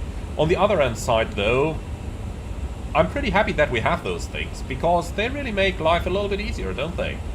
I much rather have all these fixes included by the community than not to have them at all. And yeah, of course I do agree that Asobo should do that work, and I'm sure that they will, but let's face it, you saw the development that FS 2020 took over the past 4 years, and that's been a very, very good development, but we just gotta give them some time. There's so many things open-ended, which is somewhat expected with a new simulator, isn't it? So I think Asobo is definitely gonna get there. I think they surely are. Okay, so we're crossing OFSOX. Let's do a fuel check over here. OFSOX, 26 minutes, 44 tons. And we are in the air for 27 minutes, 47.2. So we have 3.2 extra, while we uploaded... What did we uplift again? 3 extra. So we are running pretty well in terms of the fuel. Now Ralph Alley is asking, hello Captain, what is the meaning of Mora? So Mora is what you see either down here or up here. And that's the minimum off-route altitude. In other words, if you are not flying along your airway, if you're leaving your route, and you have to descend, then this is the minimum safe altitude that you can fly. So we are going over water right now. Let me show it on the terrain display. See, we're over water right now. So 1,000 feet above the ground is normally the Mora. And since that is within 40 nautical miles, so the Mora is always within 40 miles, you can see that that terrain over here is lifting our safe altitude up a little bit. Therefore 1,300 is the current safe altitude, which is a little bit strange to be honest, because we see terrain up to 2,200 feet over here, so I would expect it a little bit higher. But let's see how that's going to develop when we actually overfly the island of Ireland down there. So there is no North Atlantic ATC online for the time being. So yeah, there is nobody whom we could send that Oceanic clearance message. But always remember, you don't get Oceanic clearances anymore. So we wouldn't get a clearance anyway. It would just be fly your last assigned route and speed. Okay, gonna do that. Okay, so, Codeine, do you program ETOPS alternates into the secondary in real life during cruise? If yes, how do you do it correctly? I don't. And the reason is why. Number one, I'm lazy. Number two, because we always have a lot of time available. Always. You know, when you need an ETOPS alternate, then you normally fly further than 1 hour from the airport. That means I have that 1 hour available. So, yeah, I don't program them. What I do is to insert them on the fix info page and draw myself some radials to mark them visually on our nav display. That's what I do. But again, everyone's doing that differently. So, there is no right or wrong there. There's a lot of different techniques, and the AFCOM doesn't tell us anything that we can't do here. So, that's that. Mahdi Saeed, what is the display circle on the MFD? I'm not 100% sure. Oh, you mean that one on the top there? That's the cursor. That's the FO cursor. So if the FO would change over to the left side, you could edit that stuff as well, but that's the FO cursor down there.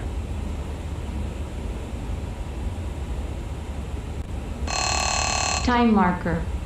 Alright, that's 30 minutes prior to Oceanic entry, and we don't have to send the clearance because there is no Oceanic ATC online, so that's that. British Transport Enthusiast asks, why doesn't the aircraft follow the ILS if set up correctly? Oh, if set up correctly, it will follow the ILS. If it doesn't, then it's not set up correctly. We can say that, for sure. Definitely can. Okay, so Shannon down there is one of our ETOPS alternates, so let's take a look. Okay, so Shannon observed Cavalcade. No need to worry about that one as an ETOPS alternate. See, that's why I always say the look out at the window is important as an airline pilot. Okay, so let's go ahead and start setting the aircraft up for the Oceanic crossing. So we're going to start by requesting our weather. So let's go in here. Don't need Heathrow anymore. Instead we are going to use Shannon. Then on the other side we have Charlie Yankee Juliet Tango. And I just want to get Gander as well. So that's Quebec X-Ray. Like that. Alright, and update all.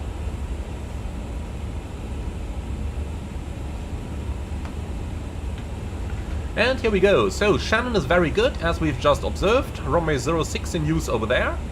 And then Stephenville 070 at 10, very good weather as well. So it was absolutely worth it to pick Stephenville as an alternate there.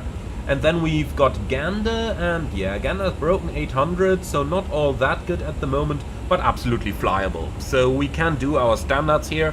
And yeah, we could even just take Gander as an ETOPS alternate, but let's be entirely honest here. It doesn't matter. It doesn't matter at all. We know that we are legal to enter the Atlantic, and whatever airport you use as ETOPS alternate, once you need to divert, you can still freely decide on the airport you want to divert to.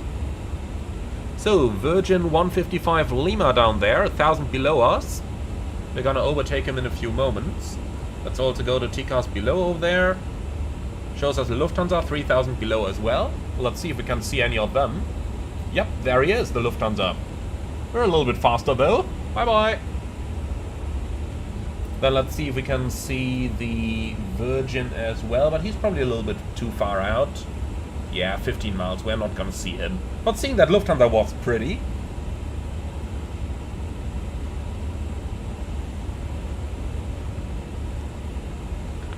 Okay, so we now know the weather, and we know that we are safe to go. So let's go ahead and create our ETOPS points. So data, waypoint, stored waypoints, new waypoints, and we need the ETOPS entry point 1, EEP1. For that, let's scroll down a little bit. And here we go. So that's located at 5338.9 degrees north,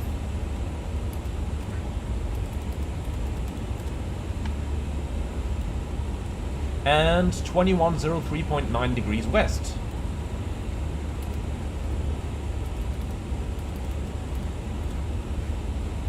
Entry out of range. What did I mess up? 2103.9. And here it is. Alright, store waypoint. Then we can do a new waypoint, and that's going to be the ETOPS. That's going to be the equal time point.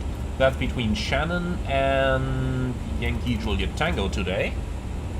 And that's located at 5436.2.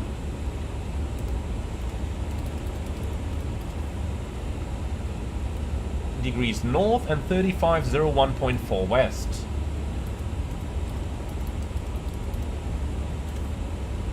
Alright, and store that one, and then new waypoint, that's gonna be ETOPS exit point 1, EXP1, and that one is located at 5331.5.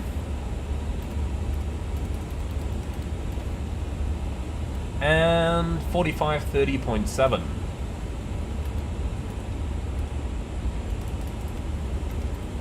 Like that. So store all of those, then we can go to flight plan, fix info down here, starting with fix 1, that's going to be ETOPS entry point 1. Then we've got Shannon Stephenville, and last but not least ETOPS exit point 1. And here we go. So let's cross-check that on our flight plan to ensure that we've entered everything correctly. So that's our entry point.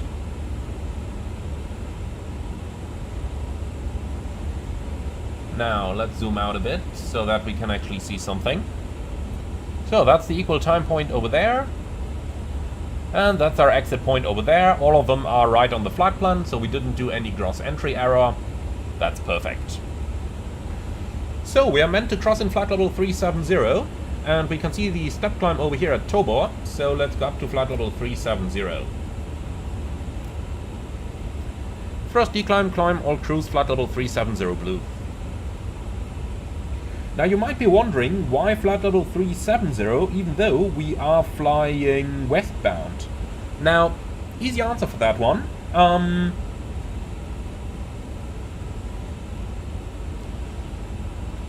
Let's find the track message. So you can see the North Atlantic track message over here, and we are flying across track Delta today. And as you can see, the available flight levels westbound 350, 36, 37, 38, 39. So we can see that 35, 7 and 9 are available flight levels on this North Atlantic track. Therefore, we can fly it at an odd flight level.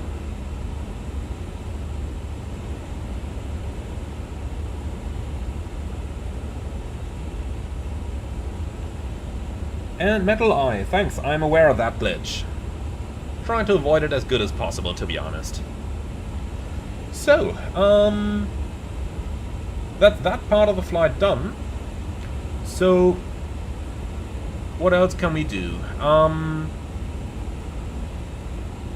Can we somehow see the coordinates of that waypoint over here? Because that is something that in the A330 we could do rather easily. On 350, I suppose we'll have to do things slightly different. So we'll do track distance check here. So, onto the flight plan.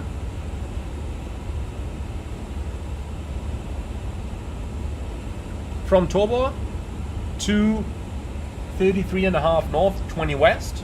It's track 290, 190 miles. And that's track 297 for 190 miles. If we change that over into true, then we'll probably know even better.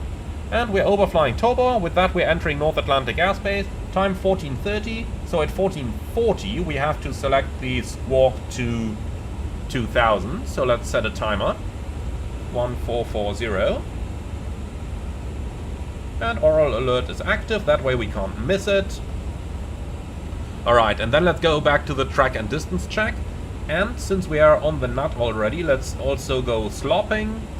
So, from the present position to Saxon, we want to go offset by 1 nautical mile to the right, Tempe, and insert. Okay, perfect. So that's all those basics. Then let's quickly complete the track and distance check so that we've got all of that stuff out of the way.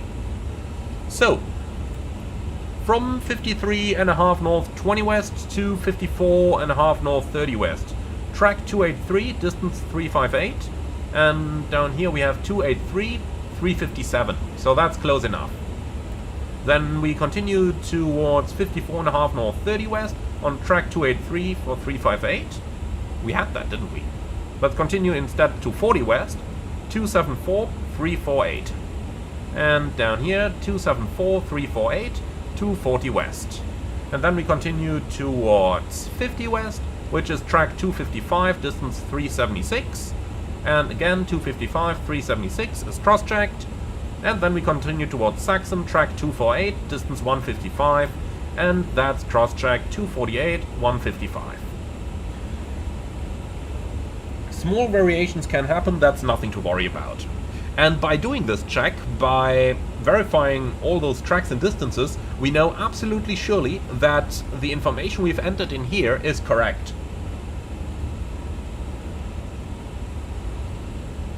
Oh, look at that.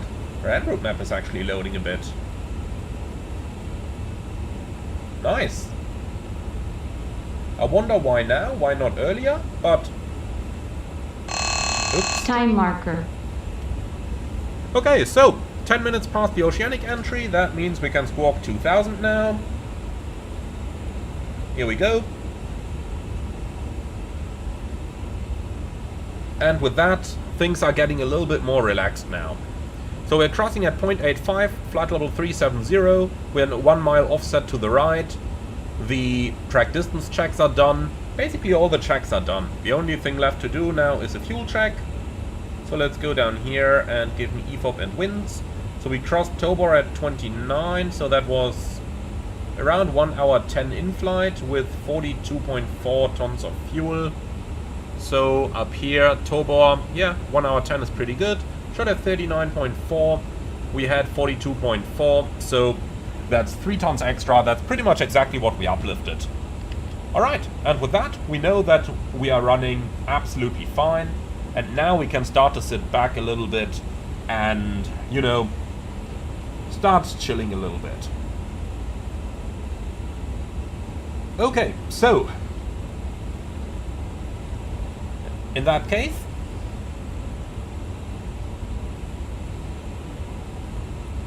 someone asked a bit earlier about the equal time point, so let's quickly go into that. So you'd find that down here under flight plan info. And, oh, they graded out again with the latest update. Okay, so they did do some implementation, it didn't always work correctly, so that's that. Something really nice down here also, you can enter your ETOPS alternates down here.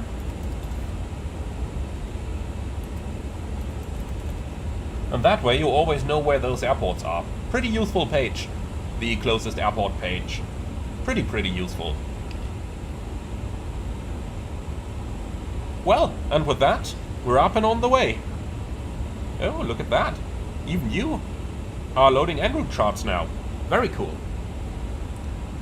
So, PXI4 is asked, does the ADIS request work? Yes.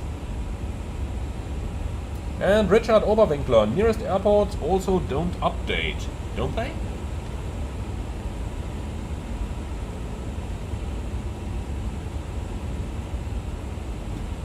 Oh yeah. That's interesting. Alright, well, gonna ignore that. All we need is the custom ones down here. That's the really interesting one. But yep, found another bug. Gonna submit that to INIBUILDS.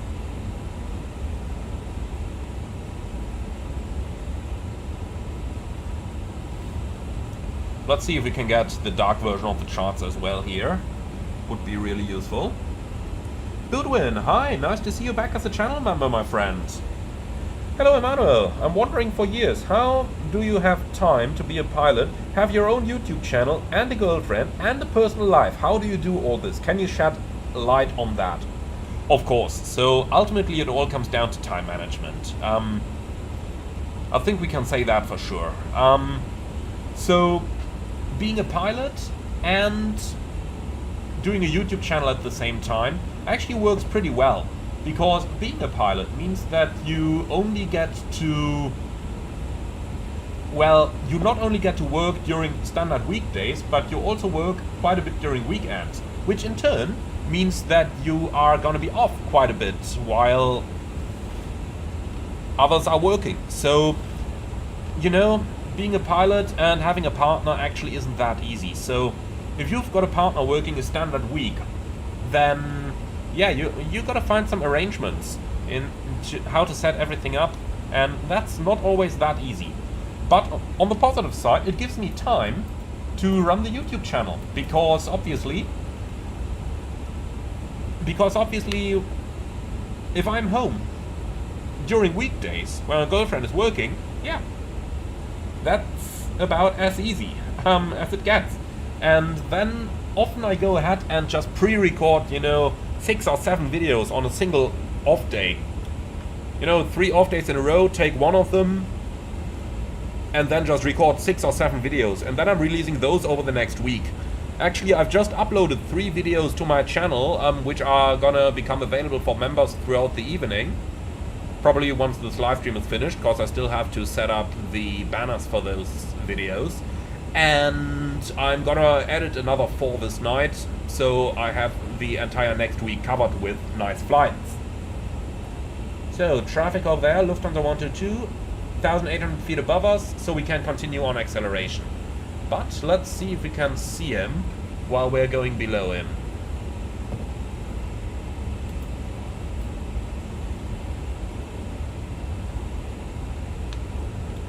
So, Lufthansa 464, he's at our altitude. Okay. So, in order to get around him, let's first of all get out of time acceleration here, because we don't want to run into him.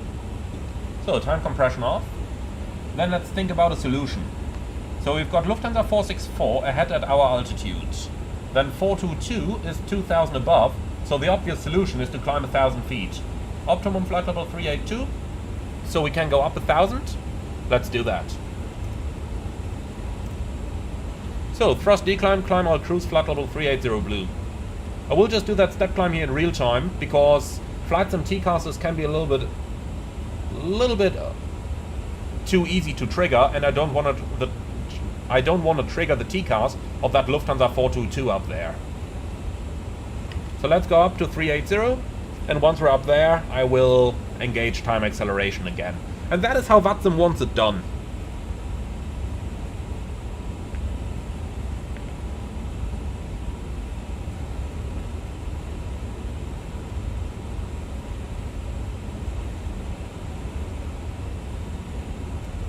So, let's just tune 1, 2, 3, 4, 5 in case any of them tries to call us. That's the interpilot air-to-air frequency over the Atlantic. And over the Atlantic it's actually not used for chit-chatting. Okay, so time compression is coming back online. And then we can fly in between the two. Of course, him being like 700 above us, I will ignore that. But look at how both of them are flying the center line. None of them is actually on a slop.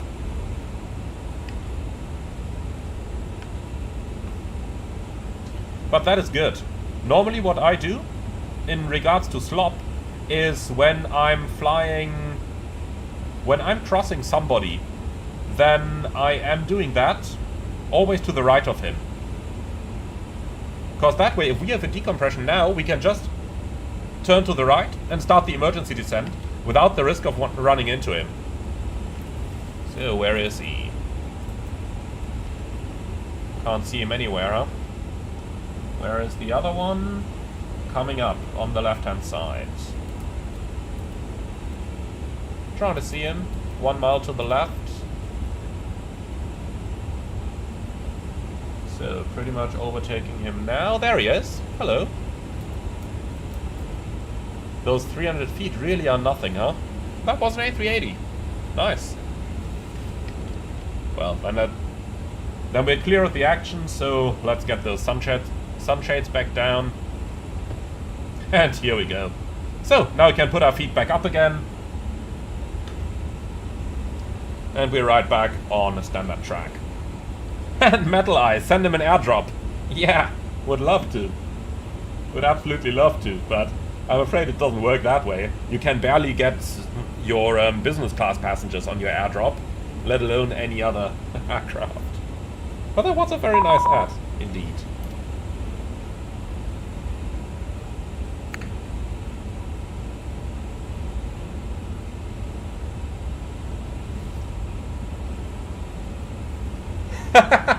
Just received a private message here from the Lufthansa 422, whom we've just overtaken, saying that we're cheating. He was winning. Well, they pay me by the hour, my friend.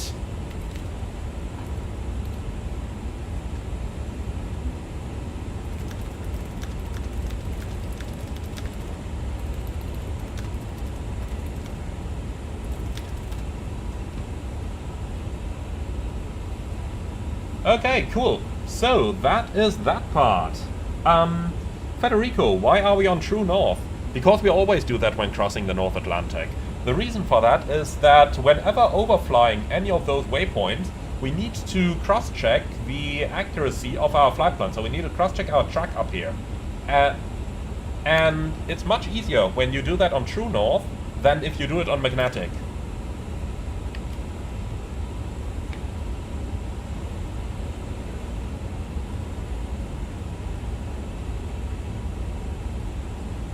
So, Leslie, hi Manuel, compared with the A330, what's the one thing that makes you impressed with the A350? Also, can you make a video explaining the decompression GPS and GPS jamming and its related procedures? Okay, so the one thing that I appreciate the most about the 350 is most clearly the OAS.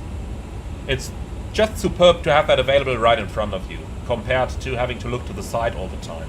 To be honest, when I'm flying the 330, I normally just leave my iPad running along with the en route chart as well, but you know, you don't look there that often. With the 350, having it right in front of you, that's actually a pretty cool thing, because you have all the important information available exactly in front of you.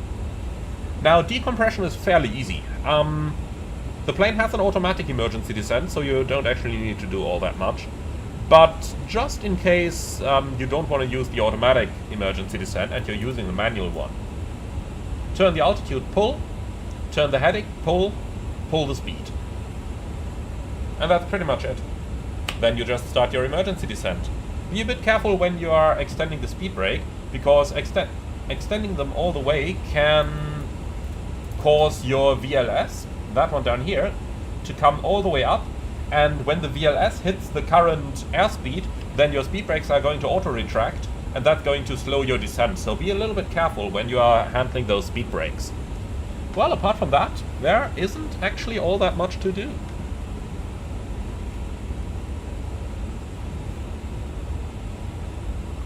So, a little bit of weather ahead. Of course, once again, the Asobo weather radar is nonsense, because I would absolutely never fly into this, but there's nothing. There is absolutely nothing over there. We can just continue on our present course. But imagine if we were doing a night flight right now. Then we would absolutely be going somewhere over here, 100 miles offset to get around that, which is nonsense. So yeah, Asobo weather radar once again. No further comment, I suppose. Leo Gui, hi Manuel, may I ask, why when flying North Atlantic, do airlines not really choose Greenland for their alternates? Mostly because you don't have facilities over there. So, of course, Air Greenland has some A330-800s. But, you know, imagine you divert to Nuuk. It's a short runway.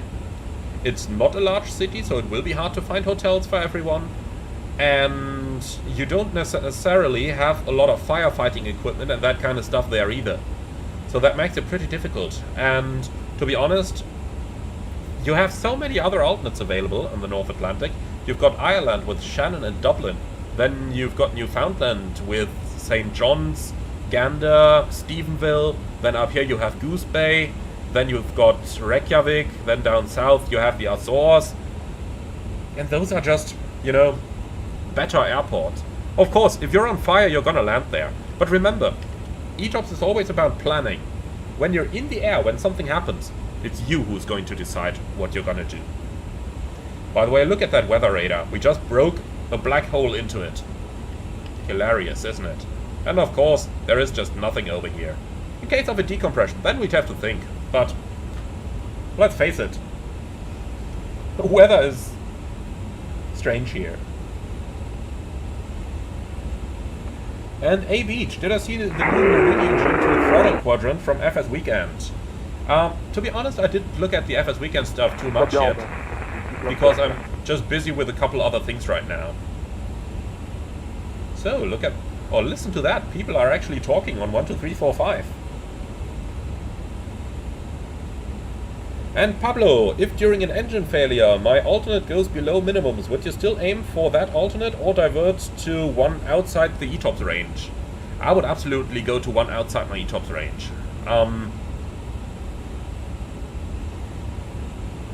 If you land at an airport where the weather is below the landing minima, that puts you into immediate danger. If you fly on a single engine for longer than your ETOPS approval requires, well, so what? You know, those engines run for tens of thousands of hours. The chances for the second engine to quit are, what? Close to nothing. That's all just regulatory nonsense, basically. Once you're in the air, you take the safest course of action. So, passing 30 west, and we should be here at 2 hours and 13, which we basically have 35.7 in the tanks versus 32.7. So again, 3 tons extra. Perfect. And aviation sound expert, can I do an ELT test, please? Just wondering, why? Like, is there any hidden bug that would crash my A350 or something the likes? Apart from that, all you do is take that switch, hold it down and reset, or in test reset. That's it. So that's really all there is to that test.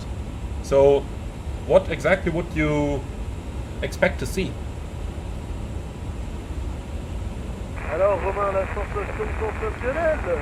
And Emre, why don't I upload my ATPL to VATSIM and get a P4 rating? It will end the controversy online, you know what some people think. Honestly, because I couldn't care less what people think. I'm not going to send a copy of my pilot's license to VATSIM. First of all, I have no idea about what VATSIM does with that data, and I don't see any reason. Okay guys, enough talking. Let's change back to 1228. Honestly, I don't care what people think online. If they view my channel and don't believe me that I'm a pilot, alright. Fair enough, I don't care. Not my loss. And yeah, it's a thing. It's just a data protection thing, you know? If I upload my ATPL to VATSIM and anything happens, a data breach or whatever, I have no idea what kind of standards of protection they have. Yeah, then my pilot's license is available online. I'm not gonna risk that. What for? I mean, either you believe me that I'm a pilot or you don't. And if you don't, and if you can't see it from the way I'm flying, then yeah, I don't care. Those people can believe whatever they want.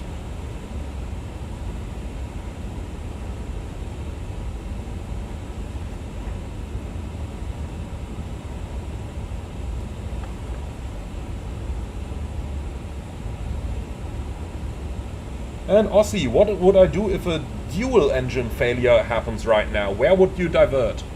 In case of a dual engine failure, I would go into 1 to 1.5, the international emergency frequency, do a mayday call and see if there's any military vessels nearby. Because chances are there may be some NATO vessels up here on the North Atlantic, and they have a radar. They can immediately see where I am, and they can vector me to ditch near those NATO ships. That's my contingency plan for loss of both engines if I can't reach an airport. Because right now, look at this.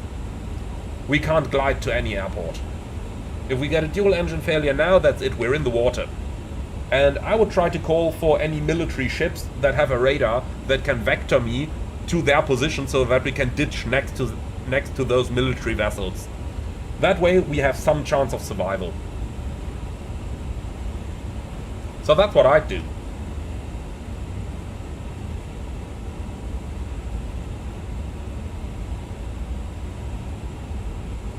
Leslie, could I please explain how airlines and crews make their fuel decisions and how crews could fly more efficiently? Well, flying more efficiently, just follow those green procedures from Airbus. Just follow the procedures in the AFCOM. Don't do anything fancy, follow the AFCOM. The AFCOM is written to provide the most efficient operation. Now, airlines, when they draw those procedures up, that's a whole different story. And to be honest, one that is a bit too complicated to go into. But I'll have a dedicated video up soon, in which I'm going to talk a little bit about the fuel decision topic. So, another piece of weather returns over here, which once again is complete nonsense, as you can see outside. So, yeah. Just put that sunshade back down and ignore the weather radar.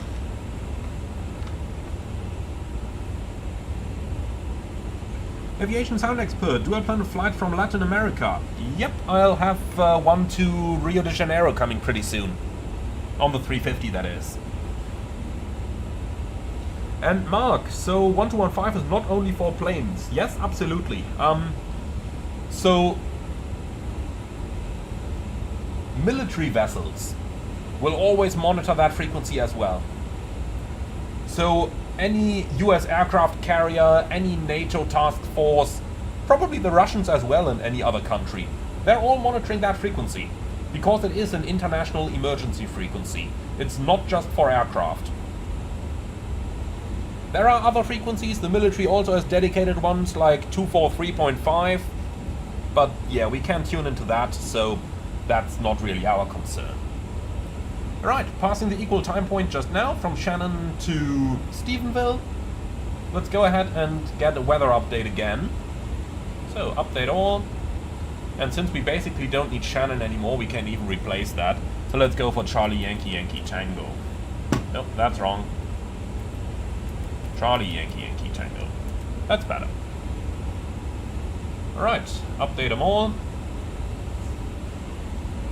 And the weather is still excellent everywhere. Perfect. So we can continue along normally.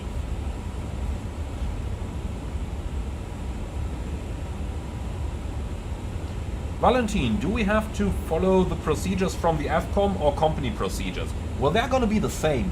The airline is going to edit the AFCOM to include all the company procedures. So basically the procedures in the AFCOM are your company procedures.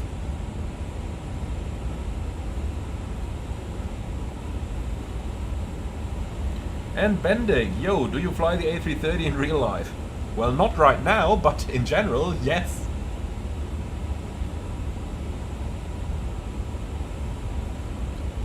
And Chris, could I explain when to use the other mode on the engine start selector? Absolutely. So down here on the engine start selector you have got two different modes. Ignition start and crank, next to the normal mode of course. Ignition start, well, to start the engine. Crank is used if you want to spin the engine without actually igniting it. When would you do that? For example, after you had a tailpipe fire, or when there might be some residues of fuel in the engine. Then you would crank it, and that would clear any of those things from the engine. But I never had to use it yet. I've been on board an airplane once when engineering used it, but I never had to use it so far.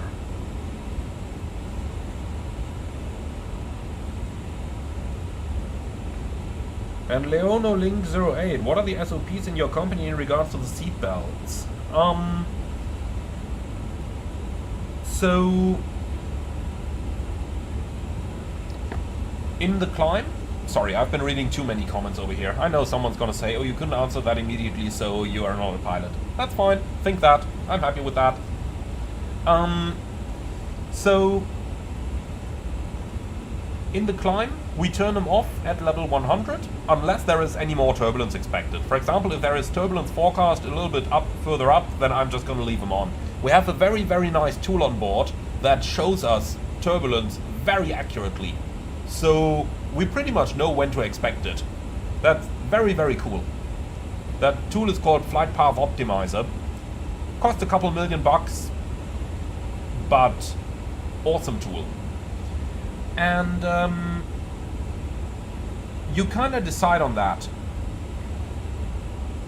Now, for the landing, we turn them on half an hour before landing, so 30 minutes before. So, another aircraft here, Condor 2032, and he is 5,000 feet below. 330. What's a Condor doing down there? What aircraft type is that? Can we get some info on him? Surveillance, traffic, Condor. Nah, it doesn't show me the aircraft type, unfortunately. Okay, that's fine.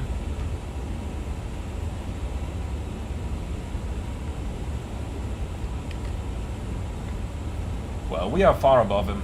Alright, it's getting somewhat turbulent right now, so fasten seatbelt signs are coming on.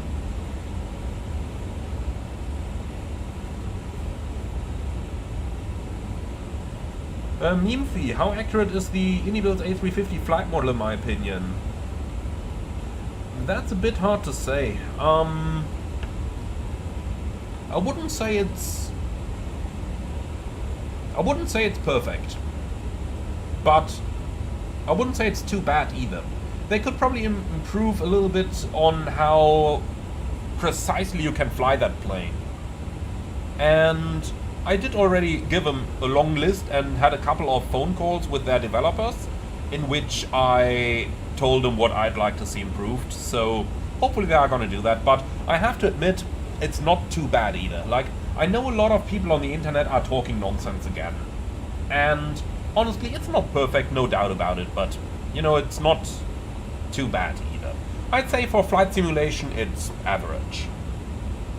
Okay, crossing 40 west, we should have 28.4 and 254, so we are running 3 minutes late, 3.2 ahead on the fuel, excellent.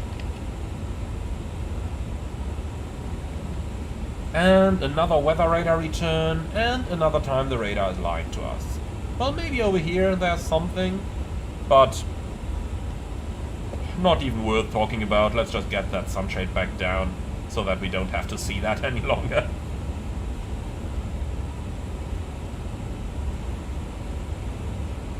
And Bertrand, what is the Mora in magenta on the vertical display? Minimum off-road altitude. That's your safe altitude within 40 nautical miles of your current airplane position. And since we're over water, yeah, it's 1,000 feet.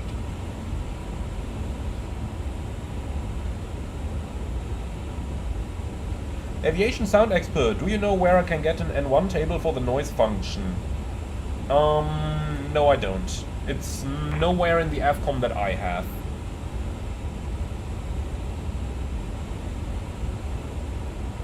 And Richard Oberwinkler, any idea if Asobo is working on a working weather radar? To be honest, I haven't followed it too closely in the last time. So no, I'm afraid I don't know that.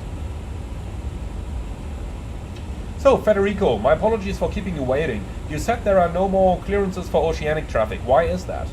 Because they want to simplify things. You still send the clearance request. That way,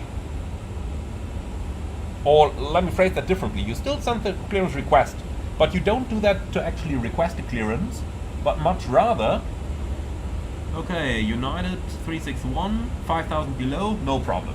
So you don't send the clearance request because you actually want to request a clearance, but you send it so that Oceanic ATC knows that you're coming and where you are. And surveillance methods over the Atlantic have really increased in the past couple of years and decades. For this reason, they can now work without such clearances or without Oceanic clearances, but what they're going to do is they simply accept you on those levels, or if they can't accept you on the levels that you have sent them as request, they're going to call up your last domestic ATC before entering Oceanic, and then they are just going to give you new clearances. The advantage of this is that you no longer need HF radios for transmitting a clearance, but rather you can simply do it via VHF when you are in domestic airspace. Well, or you just use CPDLC anyway, which was done for for Oceanic clearances anyway. But you know, you still have the occasional clearance request via HF. That way you don't need to bother with that stuff anymore.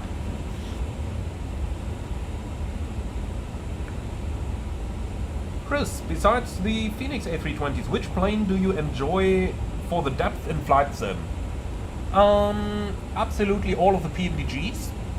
I do enjoy the INIBUILDS A350, the fly-by-wire A380, and those are my standard go-to aircraft. And then I have a couple more, which I do really like as well. Think, for example, the Just Flight aircraft, especially the Avro RJ. Then you've got those black square aircraft, which I'm really hoping are gonna come to the new sim soon. Man, this turbulence is really annoying here. Let's just go back to real time for a moment. I want to see what that looks like. Oh yeah.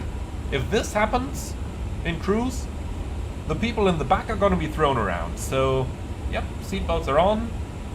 And we could probably try taking another level, seeing if it's any better down there. Or we could just try and make a call on 1, 2, 3, 4, 5 and see if there are any turbulence reports. Let's actually do that. So we're on track Delta, inbound 50 west, well 240 miles still.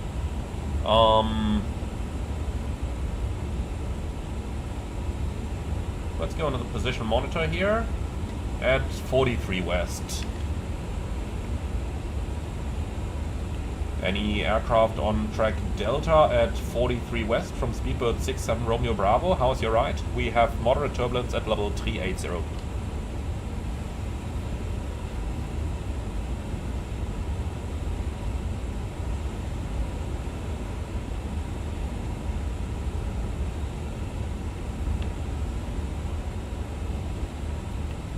All stations on track Delta, Speedbird 67 Romeo Bravo at 43 degrees west, moderate turbulence, flight level 380. Any other reports nearby?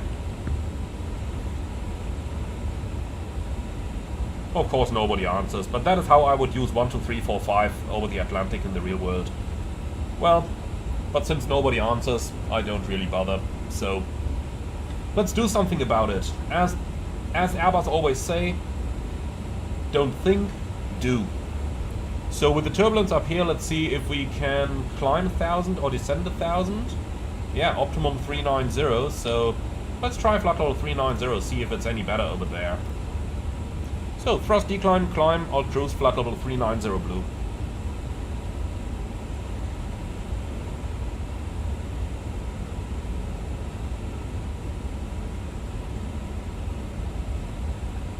And Bradley 10, hi, nice to see you.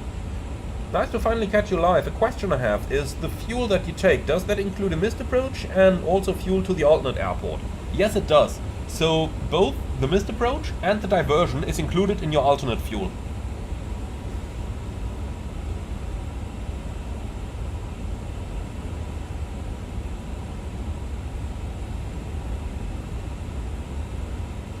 And landing mission. All those aircraft are on 1228.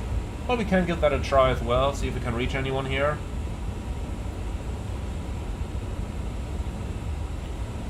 Anyone on track Delta at 43 west?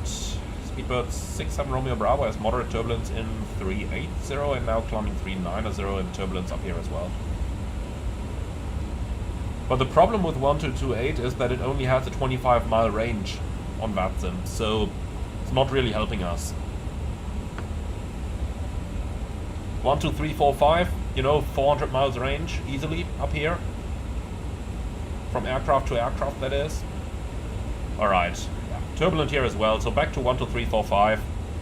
Mach alt cruise star. And I tell you what, we'll just go back into time compression here, because, yeah, not much we can do about it. We'll have to fly through it. We know from the significant weather chart. Let's actually get that one out again. We know from the significant weather chart that there's turbulence forecast at all levels over here, so it doesn't really help. 390 was worth a try, but yeah.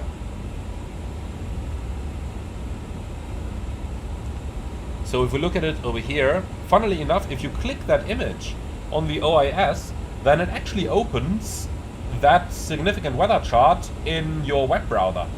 That's quite cool. It's quite cool indeed. So here it is. And as we can see in this area over here, likewise everywhere over here, that number 1 is applicable. and that's up to flight level 400, so not much we can do about it. I'll have to stay within this turbulence.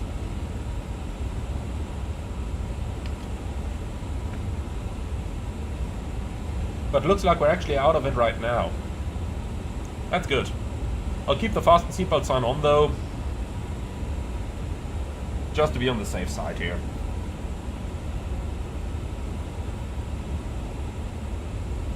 And Steve, is that probably why the aircraft was at flight level 340?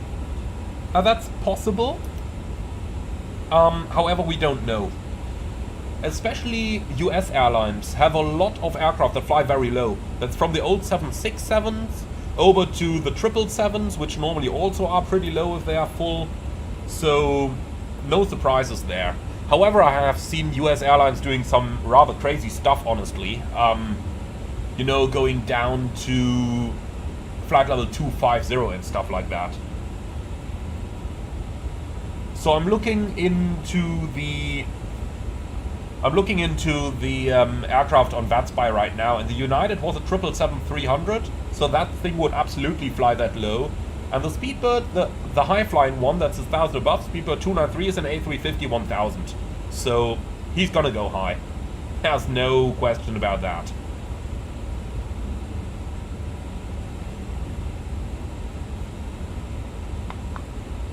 Okay, I think it's been smooth for a little while. Let's release our seatbelts again.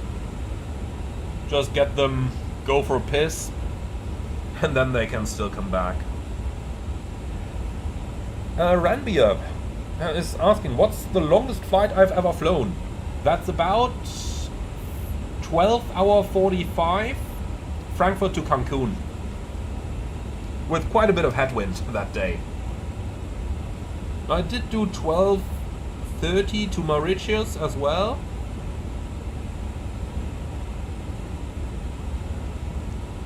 Yeah, I think pretty much those two. Male, Frankfurt, 12 hours and a bit as well. So something between 12 and 13 usually. Okay, more aircraft coming in front. Virgin 3 November, 3000 below. So he's not an issue. But quite a couple of aircraft on track Delta today.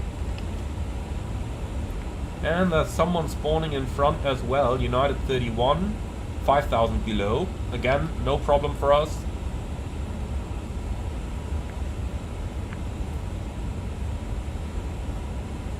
And Bertrand, can I tell you, what was the worst thing that happened to me as a pilot? Well, probably getting a 4-hour slot or maybe a 5-hour slot. You know, you come to work, you think you're doing an easy day. Cologne to Stansted and back, and then you get a slot 5 hours later. You're like, thank you, I'm not getting paid for this delay. And landing mission, how is Mauritius? You are going there this summer. You're gonna love it. You're absolutely gonna love it, my friend. I love the island. You've got lovely beaches. You gotta visit those waterfalls. I forgot the name right now. Those 7 waterfalls. Get a local guide and then you can go down. You can climb through that rainforest. You can climb all the way down and then you can climb up all those waterfalls. Wonderful. You must do it. You absolutely must. Also visit some of those Indian restaurants, and I don't mean the, you know,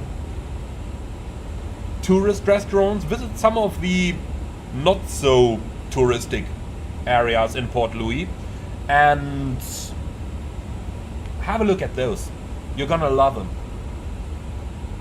Alright, so look at that. Once again, everyone is flying exactly on the center line. Nobody is doing slop. Nobody. And again, you can see I'm 1 mile offset to the right over here, because if we get a decompression while we're above any of those, or an engine failure or whatever, then I'd simply turn to the right and I could start my descent straight away without running into any of those. That's exactly why we're doing slop. But yeah, nobody else is doing it, it seems. Everyone's flying the center line today. Now don't get me wrong, you can fly the center line. Strategic lateral offset emphasizes strategic. You decide. If you think that flying center line is the best, for example, because you are the lowest, so there's someone above you and another one above you, then I would fly the center line as well. So so that the guys above can offset to the right.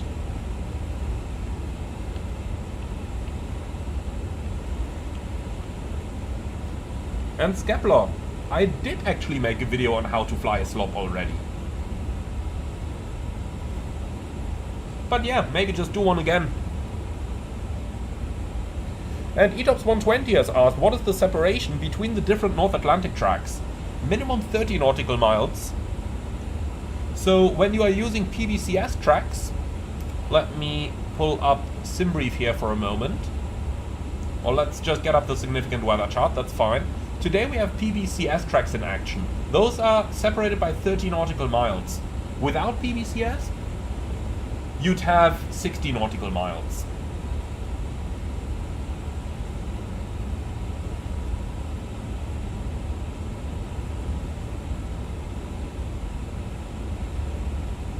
Zoto, I love it. You could say that the sloppy way. Yeah.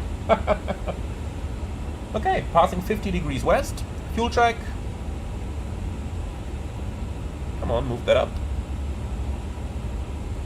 So, 50 west, 3 hours 41, 23.5 tons.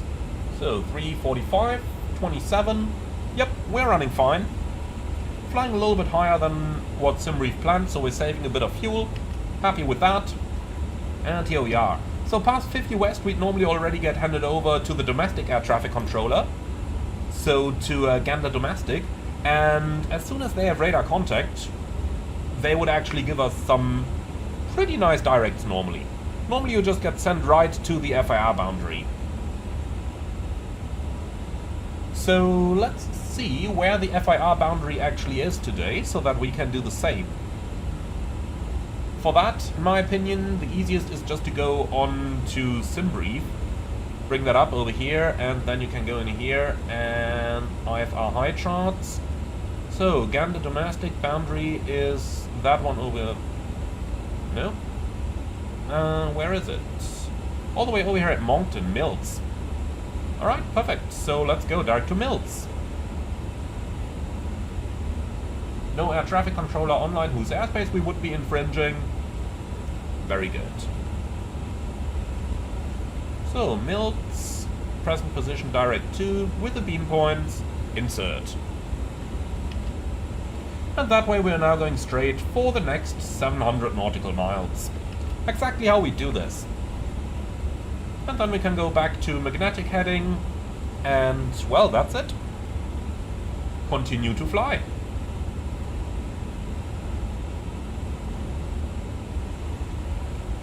So, Newfoundland's coming in over here. You can nicely see that on the terrain display as well. Here it is. So let's get another weather update here. So... Yep, that's pretty good. And what I'm gonna do instead of that one, I'll just go for Halifax already, which would be the next en route alternate along our flight. And Halifax, a little bit gusty, but apart from that, good weather. Stephenville is good as well, Gander is good as well. Perfect. So we can continue. Surprise. Who would have thought that's possible? Right, closest airports. We no longer need Shannon. Delete that. And instead I'm going to insert Halifax over here. Halifax is one of my favorite alternates in the Canadian Atlantic coast, because you really have a huge city over there. And honestly, Halifax has superb restaurants, so you do really have superb layovers there. We do happen to have them in summer season. Very, very nice city. Much recommended. And I have not tried chase plane that. Sorry for that, my friends. And John Quintero, thank you very much. That's appreciated, my friend. Beret 765, perfect stream for running in the background while I study for my ATPL. Yeah, funnily enough, that's exactly what I've done as well. I built so many of my VATSIM hours while I studied the ATPL theory. You know, back in the day, the iFly 747 was the thing of the day. And later on, the PNDG 747. And I would just take those aircraft and depart for long-haul flights and then study all the time during those long hauls. That's how I've built a lot of my VATSIM hours. Far too many, probably.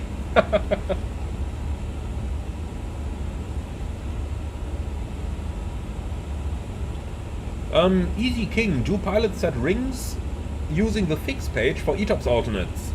We don't do that in Airbus world. In the Boeing world you do that, but on Airbuses, no.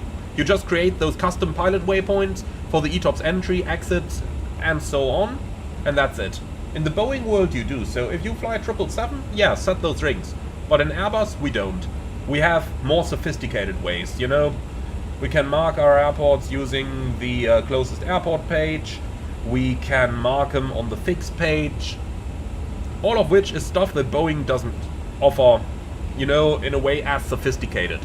Though I have to say the alternate page on the 777 is nice as well, in that if you're on maximum range and an airport is beyond that range, it would show you where the airport is. That's a pretty cool feature on the 777. Which again, I would love to have on the Airbus, but we can do the same on our EFB.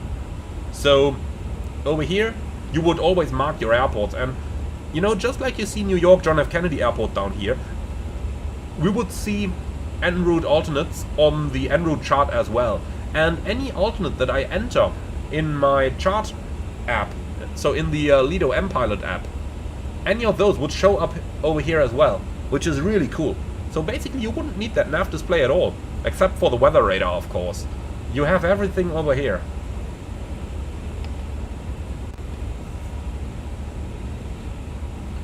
And Federico, what is PBCS?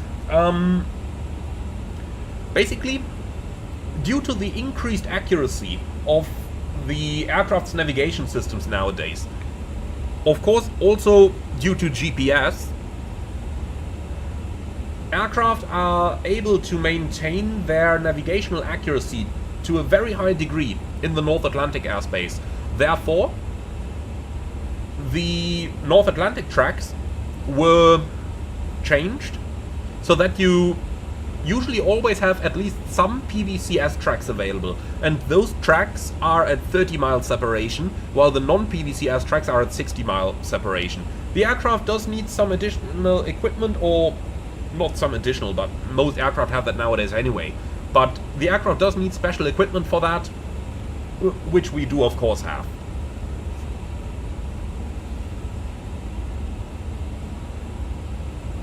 And Noobs Plays, very good question. What made you choose to become an airline pilot? To be honest, I can't tell you. For the entirety of my life, I knew I wanted to do this, and so I did. You could probably say it was a childhood dream.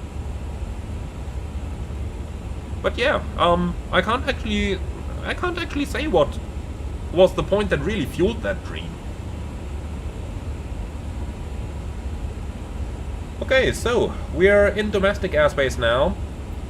The Canadians often let you maintain an odd flight level, so we can take a little time until we climb to flight level 400. On the other hand side, the optimum is 395 already, so yeah, why not just go up to level 400 just yet.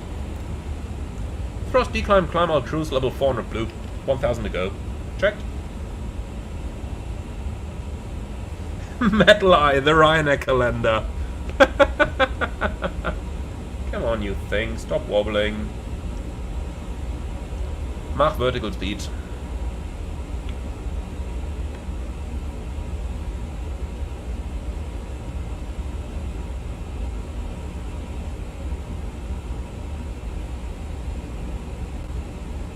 And Chris, which airliner fascinated me before I was a pilot? The 737, the A320, and the A330. Those were the aircraft. So, another aircraft over there, 5,000 below, no problem. So yeah, for me it was really 737, A320, and A330. And honestly, the A330 was the best of them all. So I'm really happy I'm flying it nowadays. That was really a dream come true.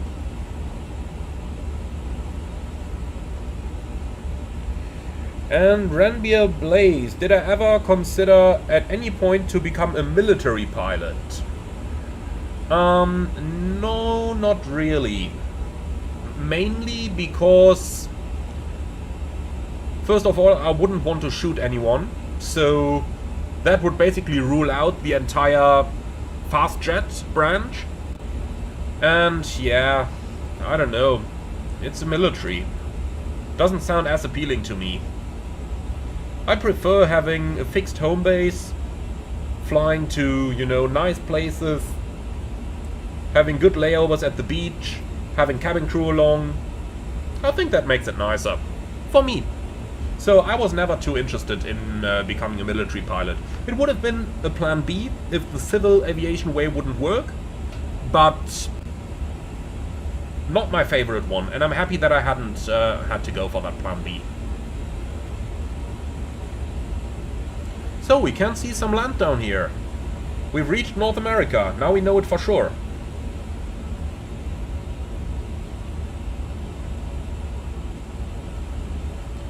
And Chris, why were those planes my favorites? Honestly, the 330 mostly because we had airlines like LTU use it, and they flew the A330 on any routes.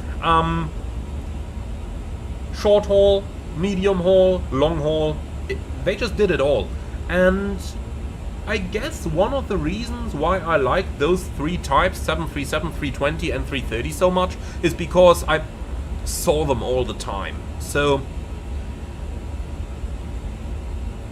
at my home airport, Düsseldorf, back in the day, we did have Air Berlin and LTU around with those aircraft types. Then Lufthansa has been using all those aircraft types. I think those were the main reason, but it's very hard to actually come down to.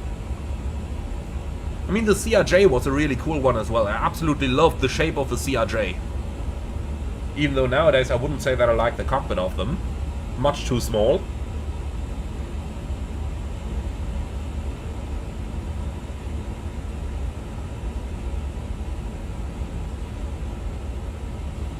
And the Hitman, can I ask you where you find all the time in the world to make content for YouTube channels, or do you fly once a month or a year? Well, I explained it in a little greater detail earlier in this video when Boudwin asked. To make it short, flying long haul you normally do between 3 and 5 flights a month. And with flight I mean going somewhere and then also coming back. So 3 to 5 trips per month. And then you have like 2 or 3 days off in between. And many of those off days are not at the weekend where most people have off. So many times when you are off as an airline pilot, your girlfriend is not going to be off, your friends are not going to be off, your parents are not going to be off. So I normally take 1 day of those off days and then produce like 6 or 7 videos. Just basically all day long. Flying, editing, recording, and then I upload them. And yeah, that's how I do the channel. And then of course I do have a laptop, a gaming laptop as well. So, you know, if I only have minimal off days, or if those off days are on a weekend, I just take the laptop along. And, you know, we are mostly doing westbound flights, mostly to North America. So, with my sleeping rhythm being based on European time, and since I'm usually only staying for 1 to 3 days at a time, there is not really any sense in adjusting to that North American time zone. So, yeah, the alarm clock sounds at like 9 in the morning German time, which then is 3 AM US time. So yeah, get out that laptop, do something. Maybe record a video. And Bertrand, no, I don't use VR because VR, in my opinion, doesn't have a resolution available that's worth it yet. If I have difficulties reading the screens, that ruins it for me. Totally. And WestJet 1450, have I ever been to Calgary? Oh yes, my friend, I have. And I gotta tell you, I love the city, especially that park in the river. I forgot the name right now. Calgary is nice. Calgary is really nice. And you've got some pretty nice restaurant in the terminal right opposite of the parking stand. So that's the Chili's restaurant. And since we fly Calgary with 3 pilots, normally I'd ask the other 2 pilots what they want to eat, and then I'd go to Chili's, pick up some very nice burgers, and bring that to the aircraft, and then while boarding is going on, we'd eat our burgers in the cockpit. Totally love it. Totally, totally love it.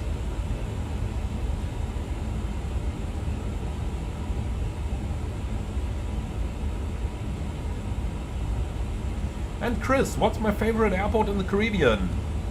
La Romana. Why is that? Because it has such a small terminal and so little traffic. Punta Cana, well, lots of traffic. So you can't always do your visual approaches. La Romana doesn't have much traffic at all. You come in over the mountains in the middle of the Dominican Republic, and then over there you normally have the airport inside already. So request visual approach, 25 miles, auto flight system completely off, so no flight director, no auto thrust, no nothing, and just fly it in like your standard Cessna you did 10 years ago in an A330. So beautiful.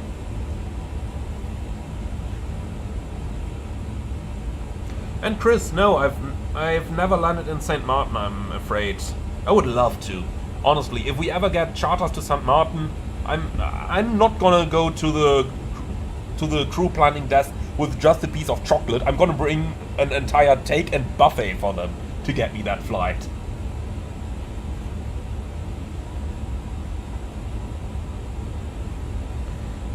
And A4VJ, what's the worst flight I've ever had? I don't know. I actually don't know. And Apollo, have I ever flown into Prague? And if yes, how did you like it? Well, my very first airline flight ever went to Prague. Prague was my first destination. So yeah, I did go there. I did like it. Even though on that very flight we had some passengers who didn't show up. We had to search the bags. And even though we parked almost directly at the runway threshold, we requested startup 7 minutes before the slot ran out. They didn't give us startup anymore, and we lost our slot. The new one was 2 hours later. Yep, that was my very first flight. And Andrew Kong, am I allowed to say whom I fly for?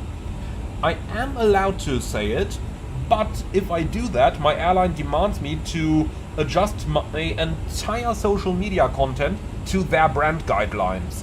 And if I do that, I wouldn't be allowed to talk about accidents anymore. I wouldn't be allowed to do quite a couple of things that I want to do, and therefore I don't openly say which airline I fly for.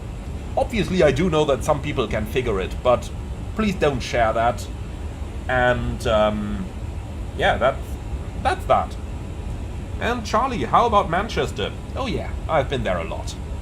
Especially on that little bump on the threshold of runway 23 right. You don't want to know how often I flared it into that bump. Yeah, it happened. It happened. And Apostolos, have I ever gone to Athens? Yep. Very interesting approach on runway 03 when the wind is coming across the mountain. You know, for the last 10 miles or so, you're just working the control column to keep that airplane on the ILS. And Noob's Place, no, I have not been to Istanbul, I'm afraid. Istanbul is one of those airports that we just never went to.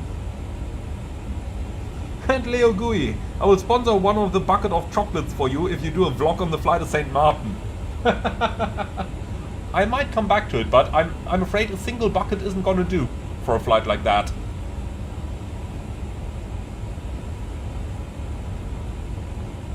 And Tyre Diane, love Manchester layover for the running routes. Yeah, unfortunately I've never had layovers over there. It would be nice, but haven't been that lucky. And Leo, how about Heathrow? No, never been there. We only flew to Stansted. But Stansted can be darn busy as well.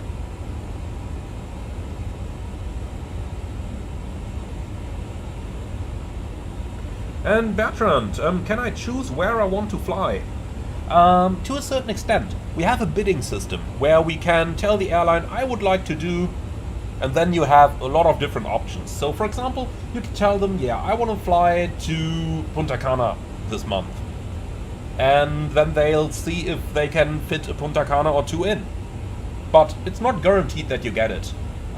You can bid on a flight, you can also bid on your off days, but yeah, it may happen or it may not. And Chris, have I flown to Africa in real life? Oh yes, absolutely.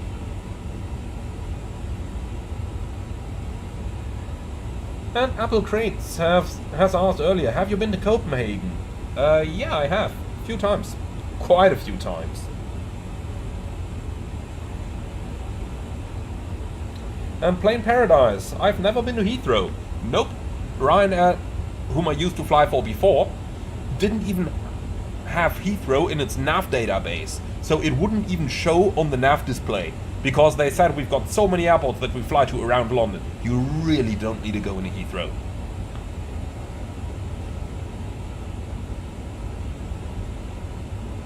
And Charlie, yeah, the bump catches many pilots over in Manchester. I love the recent A380 video you did on the channel in Manchester. I'm very happy to hear that, my friends. And Metal Eye, I would call for Vegas every time. We do Vegas just once a week at the moment, so it would be a 7-day layover. I'm not sure I want that. 8 hours time zone difference? No. Cause after that week you are really gonna be in the Vegas time. Then you go back to Germany, and then I have to adjust 8 hours within, you know, normally you'd get 4 days off after a flight like that. No thanks. That's just gonna mess over my sleeping rhythm. Don't need that. Now, AE4VJ has asked the very good question, where do you go for vacation and holidays? Well, that's a very good question. Honestly, before I started flying, I loved Palma de Mallorca, I loved Egypt, Hurghada, that area. But nowadays, I don't think I actually have any favorite place anymore, because I get to fly to so many beaches. Well, if I'm at the beach for work, then what do you do on holidays? I mostly spend the time at home actually these days to meet friends and family, because I'm in the nice places for work already.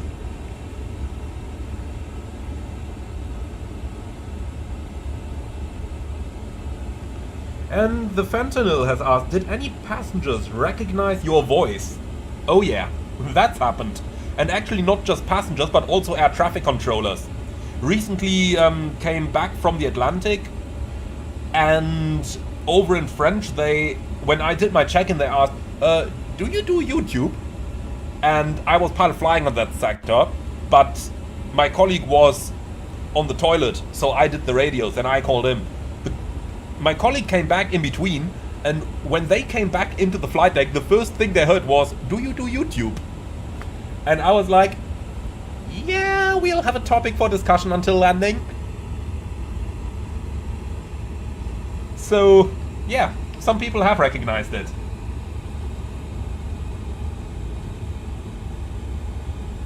And Chris, is it true that METAs in Africa are often outdated? Oh yeah, absolutely. Absolutely. And Afapolo, are there any Czech pilots at my airline? Well, Czech as in from the Czech Republic, because of course we have Czech pilots in terms of who do checks on other pilots. So yeah, I think we have 1 or 2 colleagues from the Czech Republic.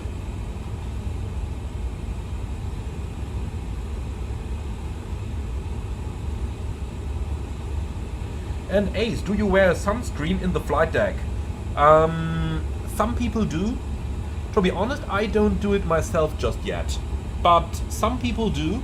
And yeah, there actually is a reason for it, so I should probably do it as well.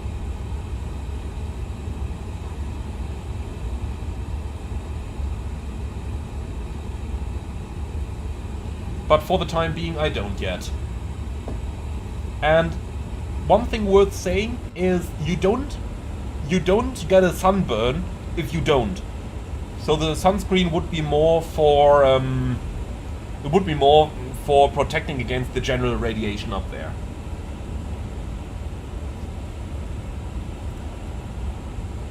So, Thales Toledo has asked, is the A350 worth the price? That's the question.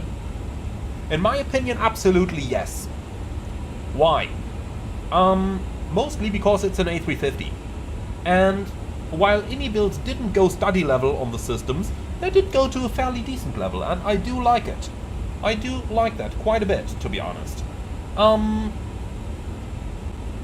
Even if it isn't perfect. Now, ultimately everyone needs to decide on their own if those 90-something euros are really worth it for them. In my opinion, yeah, it is worth it. But then again, I'm an airline pilot, so 90 bucks for me is like, yeah, I do 1 hour overtime and then I have that. I can totally understand that someone who doesn't earn that much has different feelings there. So I can absolutely understand people who say, yeah, that's just too expensive for me, I'm passing on that. I totally understand those people. But personally, I think with the amount of hours that you put into it, it's absolutely worth getting at that price. But I would say the same if it would cost 120 or something. I would also say the same for the Phoenix Airbus if that thing cost 200 bucks. So, yeah.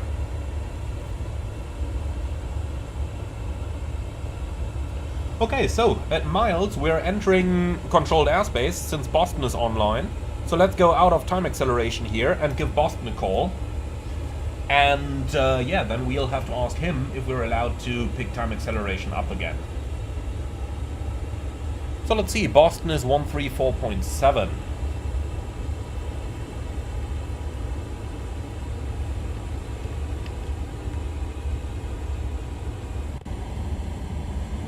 Boston, good afternoon, Speedbird 67 Romeo Bravo Heavy, level 400 in Mount Mills. Speedbird 67 Romeo Bravo, Boston Center. Caution, similar sounding call sign on frequency. Speedbird 6 Romeo Bravo for you. Speedbird 67 Romeo Bravo, same position relative to Milt. Speedbird 67 Romeo Bravo, radial 074 to 8 miles.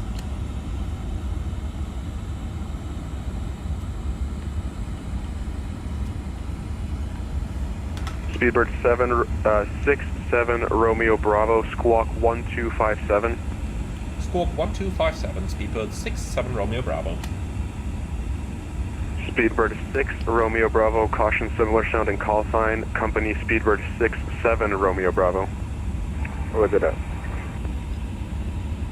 Okay, very good controller here, in that he is telling us about the similar call sign, and the 6 Romeo Bravo, the other one, is actually the real flight. 84? So that is the correct call sign. Delta since 84 he was en route Boston, already when I started my stream, I had to slightly amend mine, and since the IATA flight number is Speedbird 67, or British Airways 67, that's why I chose 67 Romeo Bravo.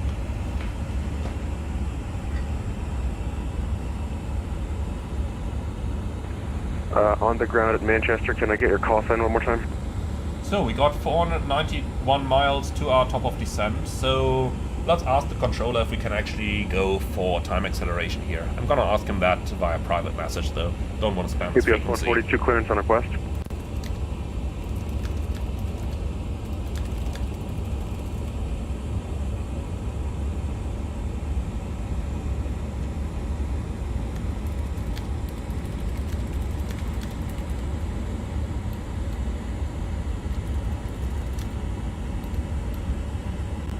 Jet USA 127, runway 16, taxi via Alpha. Advise ready for departure, the Portsmouth altimeter 29907. Okay, cool. So we just gotta wait until the controller answers before we can decide if we are going to do that.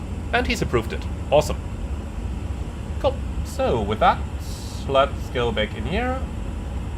Time compression auto. Southwest 1323 auto Boston step Center, climbs climb maintain off level 210. because we don't want to do an accidental step climb here while we are online on VATSIM. Aircraft transmitting. I do not hear anything you're saying. Very good. I think you might have the wrong we're microphone on the way selected. again. Now, reaching Mills, let's do another fuel check. So Mills, 5 hours 28 in the air versus 5 hours 30, so it did take a little bit longer.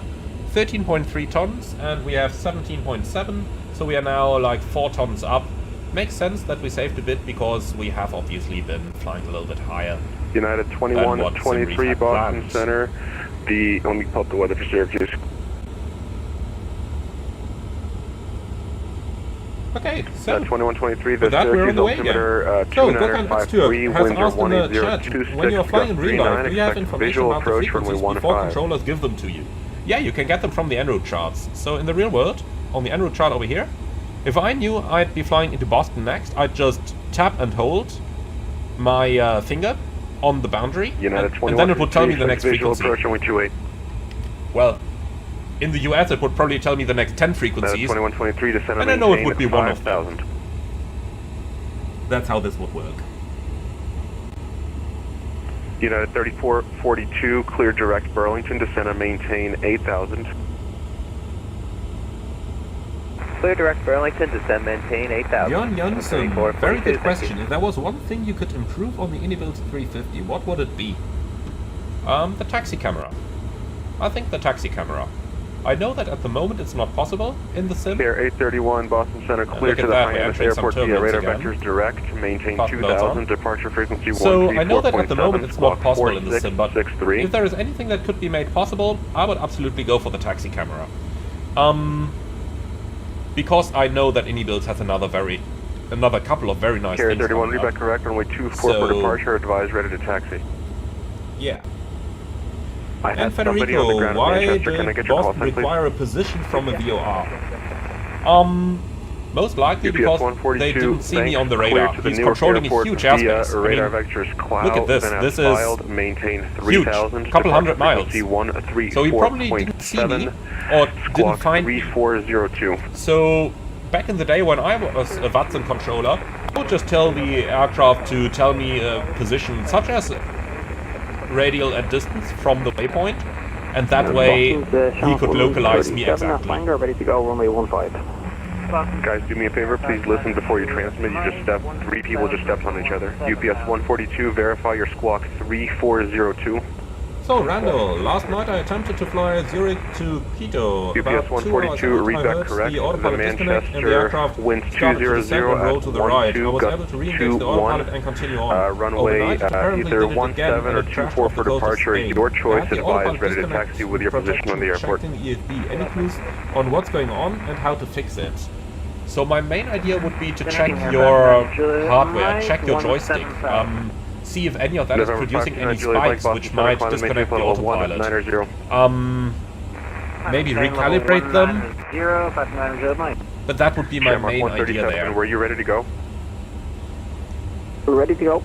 And perhaps what you could do as 137 well heavy, fly runway heading, runway 15, is to clear for takeoff. download some screen recording Roger, clear software for takeoff, such as 15, Streamlabs fly or runway heading. OBS Studio or something the like. Those are really easy to set up and just record the flight. Then, when the disconnect happens, you can see what you can possibly see what might have caused it. For example, a wind shift in the simulator can cause an autopilot disconnection as well. So, if the wind brings you down into a stall or into an overspeed, 727 was it? normally the 350 should actually be able to fly itself out of that. That's one of the advancements of the 350 autopilot over the 330, but I've seen a disconnect due to those wind shifts occasionally. So perhaps that's something to check out. 16 clear for takeoff, USA 727. I heard an Archer and I heard somebody else. Who was the other guy? Carry 31. And MNKE is Carry asked, 31 what did you do if there 24, was a call sign you didn't know as a Watson controller? The same you would do in the Echo, real world. Cross, So runway 15. we're flying as Speedbird 67 Romeo Bravo right now. But let's say that the controller doesn't know what I heard a Bravo Cherokee, Alpha go Whiskey ahead. stands for. Let's say he doesn't know the call sign Speedbird. Unlikely, I know, because British Airways. But let's just say that happens. Can I get your call sign one more time? And in that case, I would call the aircraft by calling it Bravo Alpha Whiskey 67 Romeo Bravo. So just spell out the 3 letters. So if you don't know the call sign Speedbird, just say Bravo Alpha Cherokee Whiskey. 7234 Juliet, Boston Center, clear to the Nashua Airport via radar vectors That's Concord how you could direct, do this. maintain 3000, departure frequency 134.7, squawk 5377. Okay, so we're reaching the United States of America. So let's go ahead and get one more weather update here. So I want Boston. I November want 7, New York. 234 Juliet, reback correct. The And last but Nashua not winds least, I 200 at 8, gust want our 15, altimeter destination already, 29er, Philadelphia. 95. Okay, Runway update them all. Let's see what we're gonna 14 get. for departure, advised, ready to taxi. So, Boston, Quebec, pretty gusty, but they do have runway 22, so Cherokee it's right down the 34 runway, Juliet, so no problem at all. taxi via And Alpha, apart from that, advised, very ready for good takeoff, weather. ready for departure. New York, ooh, look at that, New York, visibility, half a mile, RVR, 6,000 feet, overcast 300. United 475, Not that climb good. maintains level Let's see if 190. Newark is any better. Boston Center, FedEx 587, 15,000. Yeah, look at that, Newark is a lot better than JFK. FedEx 587, Alright, so Boston we'll Center, take climb Newark maintains instead level of JFK. 360. And our destination, Maintain Philly, 360, has FedEx 25 587. knots of gusts, exactly Shamrock cross to the 137, runway, heavy say altitude. so that's gonna be fun. And apart from that, good weather conditions all over the Cross place. 1,300 feet, Shamrock 137. So, let's go down Shamrock here. 137, climb Closest maintains level airports. 240, can get rid of all passing those. 5,000, clear direct AJ. Roger, clear 240, crossing 5,000, direct And then AJ. let's take Shamrock Boston. 137. Delta 7, And hotel then we departing can my also airspace to take the east, Newark. Moncton Center is offline, radar service terminated, frequency change approved, good day, shalom. And suppose that one as well. Was that for us already? No, we're not at the boundary yet. That must have been the other one, the speedboat 6 Romeo Bravo.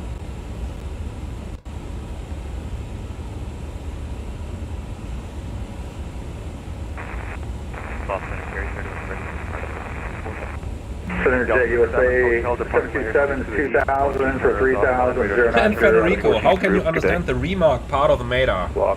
Oh yeah, that's a fun one. Delta 7 hotel departing my airspace to the Basically, east, Moncton Center look is into the offline, manual. radar You don't service have to know terminated, all this frequency stuff change by approved. heart. It's going to be in your route manual on the country variations. 2 TWA 768 departing my airspace And that to way the you east, can Moncton understand Center all is of these. offline, radar service terminated, frequency change approved. The one thing that's really interesting here, or the two things I should say, the first of them is that AO2 tells me that it's automatically created, and then the SLP 118, that's sea level pressure, Carrier 31, and fly that's a runway QNH heading, runway in 24, clear for hectopascals. takeoff. So 118 would stand for a QNH of 1011.8.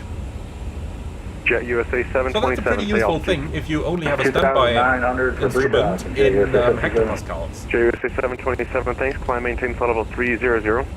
300 JUSA. So that will prove pretty handy in those USA cases. 727, passing 5,000, cleared, turn left direct Concord.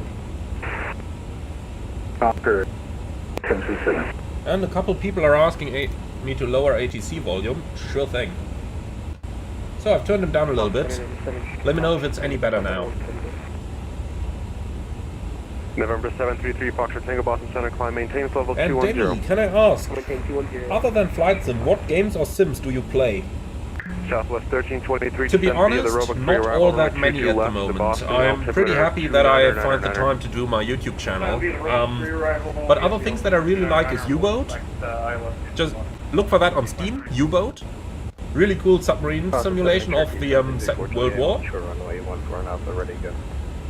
And yeah, War on the Sea is quite nice as well. And well, once GTA 6 comes out, Delta 2153, contact so Boston, basically approach once I retire, 133.0, good day. that's surely going to be a cool one as well. Carrier 31, stay altitude. 700, Carrier 31. Carrier 31, radar contact, climb maintain 2000, say, do you have, and passing, correction, reaching Man, 2000, clear direct. weather really isn't that good on the East Coast. 2000 and 2000 direct.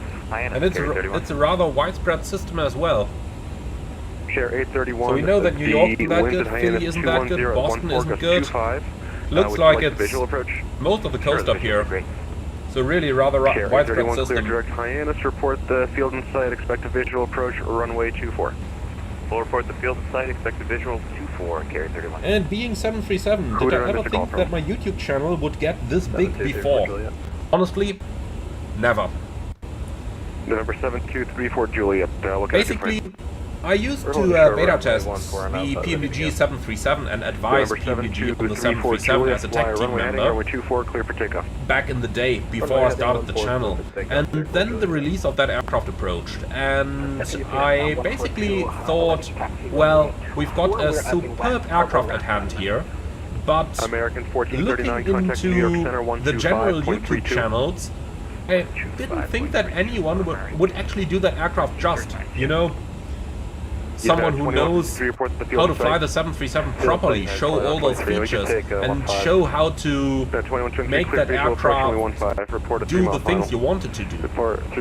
I know there were a couple very good streamers out there, mostly Flight to Sim as a 737 guy, but he was mostly an X-Plane, so I thought, nah, there's nobody who can do this airplane justice, so hey, I'm just gonna do it myself. And honestly, when I saw the amount of views, the absolutely insane amount of views that those videos got, I mean, my first 737 video is somewhere close to 70,000 views. My second one is also up there. Then I have a couple more that I did in the early days that are over 100,000 now. Think of the video, what if Sully flew a 737 on that day. That's at, what, 115,000 now? Perhaps a bit more by now. November 9 Delta Foxtrot, reset transponder, squawk 7233. You know, I just thought, well, if people really appreciate those videos that much, I'm gonna keep making them. And I did. And yeah, ultimately it just turned into a hobby. So my hobby somewhat transitioned from just doing normal flight simming into doing flight sim YouTubing. And nowadays I record pretty much any flight I do. So yeah. But I never thought it would become the thing it is now. I mean, if the amount of subscribers keeps growing the way it does right now, we'll hit the 100,000 early next year. That's quite amazing to think of. 727, if I mean, you're not it's already literally right now over 70,000 people who watch these videos. That's an insane number. And every month it's 500,000 views, just want to sometimes verify more. you are descending via. When 2024 came out, it was actually over 1 million views on the channel in 1 month. Copy. So no, I never thought that that would be possible. So at this point, once again, a huge shout out to you guys. Without you, this would absolutely make no sense, and I would probably still just be doing my normal flights on the sim, you know? Heading 270. Right, 270, 3000, 34 Juliet. 7234 Juliet, say approach. So, Caillou has asked, did you have to get clearance for time compression on VATSIM? Yes, when I made my initial call to the controller, I sent him a private message, because I don't want to put that on the frequency, because I know that some people don't like hearing about time acceleration. That way, I just sent him a private message and asked him, hey, would you mind if I went up to 4x? And he said, sure, no problem. 1820 with you, passing through 9,500. November 7234 And Bendy, why did I stop with shorts? Basically because I just didn't have the time to keep recording those, and because I did use the material I had on the 737, I do have quite a couple hundred gigabytes more, but yeah, I just find it very hard to find the time. I might go through a couple of old videos on my old drive and upload some again. 13310, we'll see you. 78, 2023, 3 miles. 2123, runway 15 at Syracuse, clear to land. The Home Syracuse email has asked, in what instance would you choose flaps 3 on Airbus, 25 on 777 or 40 on the 737? What must the circumstances be? So basically, flaps 3, I consider flaps 3 the normal landing flap setting on Airbuses. I only use full when the performance required is, or when it makes sense. Cleveland Center, 119.8. Think, for example, 119.87, have a good day. when would it make sense to do a config full landing? If you want to keep your brakes cool, because you have a very tight turnaround and it's very hot outside. Or if you're landing hot and high. So when you're approaching those African airports, you know, 5,000 feet elevation, 30 degrees, that's where flaps full makes sense, because November 529, that's Juliet. 10 knots of difference in true airspeed. And that absolutely makes sense. But yeah, same for the 737 and the 777. Boston Center Flight Manager, Mike, I heard Just you think tried about to it call operationally. me, but If you can save some money, Yeah, do sorry, it. I was interrupting myself. November 529er Juliet Mike, cross Jewett at 1000 and 250 knots or less. Okay, so auto time altimeter compression is going off 29er. since we are 50 miles from the top of descent into Jewett Philadelphia. at 1000, 250 or less, and Boston altimeter is 29er. Thank you for your help.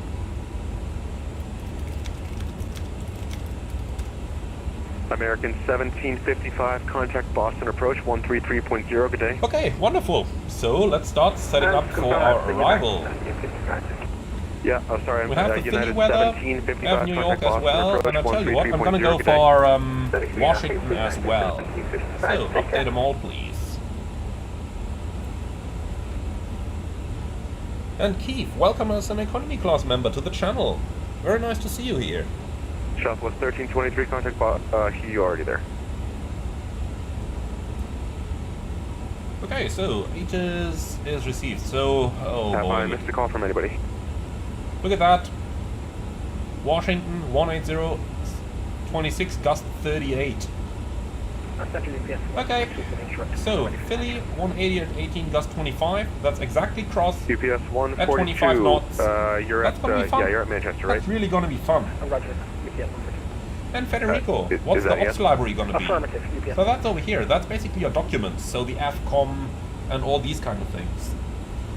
UPS 142, maintain 3000, fly runway heading. And continue. Runway Can I fly 2, Helsinki to 4, Tokyo clear for takeoff. North Pole Traffic flight? is a Cherokee 5 miles southwest I have a of the different North Pole airport flight at planned 4000, climbing that you are 5000. gonna get next week. Flight runway heading, clear for takeoff to where UPS. Okay, so let's hope that the Lido charts are still working. Archer 34 Juliet, Which they traffic are. is a jet So, coming off pinning the runway ground 24 chart, Manchester will be your 2 o'clock, about 5 miles, Pinning stable the will parking remain at chart, and 3000. then we need the arrival, which is the spot 7. Juliet, I'm currently in IMC. And then, let's see, we Boston, don't seem to have I do not ATC have online in Philly at the Western moment. Avenue. Actually, we do have ATC online in Philly at the moment. So why did we not get the ATIS? We need to play this game Air again? 831, no problem. Would you like that from Dawn and the Here it procedure is. turn or That's something better. else? Direct on, great. Cool, so, Philly. Air 31, clear direct 190 at Dawn, 18, cross gust Dawn, 25. honor above 1,700, Altimeter clear DR now, runway 2984. 24 into Hyannis, report final approach course inbound. Alright, direct on at 1700. Clear to direct. And report, you are clear for the approach, Yo, report the final approach course and- inbound. Clear for the approach and report final. I scrolled too fast. King Air 9, Juliet Mike, contact Boston approach 133.0. 2984. Here we go, perfect. So expect ILS approach 27 right, ILS Zulu Romeo 17. So we're not gonna go into 17 with the A350. See you, Luffy, So it's bye. gonna be 27 right for us. November 733, Foxtrot Tango, descend via the So, Roebuck 3 arrival, runway 22 DHL, left, the Boston 27 altimeter right. 29er. That's good. So, That is going to be the Robust 3, and then let's go for that planning. 27 right. Where is the ILS approach? Boston Center, play 846, proceeding direct Scooby at 8,000 feet. It is, ILS 27 right. Play 846, you might be on the wrong frequency because I don't have your tag. I see you So, at spot 8,000 down in 7, the New and York we're coming area. in Are from you sure you didn't mean to go to New York Yankee, Center? Delancey. So let's find that. Negative. New York approach instructed me to contact 134.7. So remote Delta November Yankee right now. And then we continue via Harvard on to Okay, Corley. play 846, stand by, let me talk to them. Then we've got Lima Victor Stand Zulu, by, Wilkes-Barre. And from there we continue to East Texas and then spots at 10,000. So why is there a slat? Oh yeah, that's slat. Let's find some slat, East Texas, and then we've got spots. Play 846, thanks for letting me know. And Climbing from maintain there, level via 370. Anmar down Climb to maintain Bojet, 370, play 846. on to Heifel, Erie, and then Firas. Alright, and from there we're gonna join the finals. So 27 right. That's a beautiful approach, by the way. I'm really looking forward to that, especially flying over the naval yacht over here. Really enjoying that one. UPS 142, Boston Center, radar contact, climbing Okay, maintain so the level approach itself, 200. starting at Martin. Then we end up at 10 nautical miles. UPS 142 So heavy, Martin is clear direct 3000, cloud. descent point slightly thereafter. Then we have Jalto above 2100, 3-degree glide slope. which we can check over here, down to the minimum. And missed approach at a minimum of 1500, right turn intercepts the Modena, radial 115 to Modena, kilometer 3000. And that... Condor 2015 Heavy, yep, thanks. Exactly Moncton Center is offline, frequency change approved, good day. Right, 3000 feet, looking good, and that's our flight plan. Then we can go into the performance. Boston Shamrock 137, overhead AJ. Status on the other side here, please. Shamrock 137, descend via the Ocean 5 arrival, runway 22 left, the Boston altimeter 29er. Okay, for the descent, 0.84, and I tell you what, we'll make that 300 Ocean 5 knots. arrival, runway 22 left, and altimeter 2999. Shamrock 137. So 300 knots. For the approach then, the wind is 190 at 18. The temperature is 21. Boy, that's really warm there. I like it. And the altimeter 2984. Okay, so minimum 220. Speedbird 67 Romeo Bravo, descend and maintain flight level 190. Speedbird 67 Romeo Bravo, descend and maintain flight level 190. Oh my god, it's him. Confirm again, Speedbird 6 Romeo Bravo.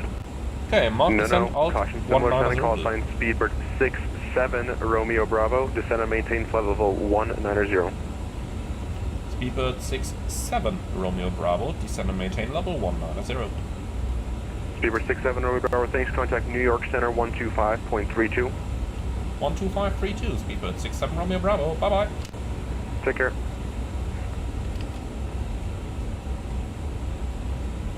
New York, good afternoon, Speedbird 67 Romeo Bravo Heavy, flight level 395, descending 190. Speedbird 67 Romeo Bravo, New York Center, hello. Well, hello.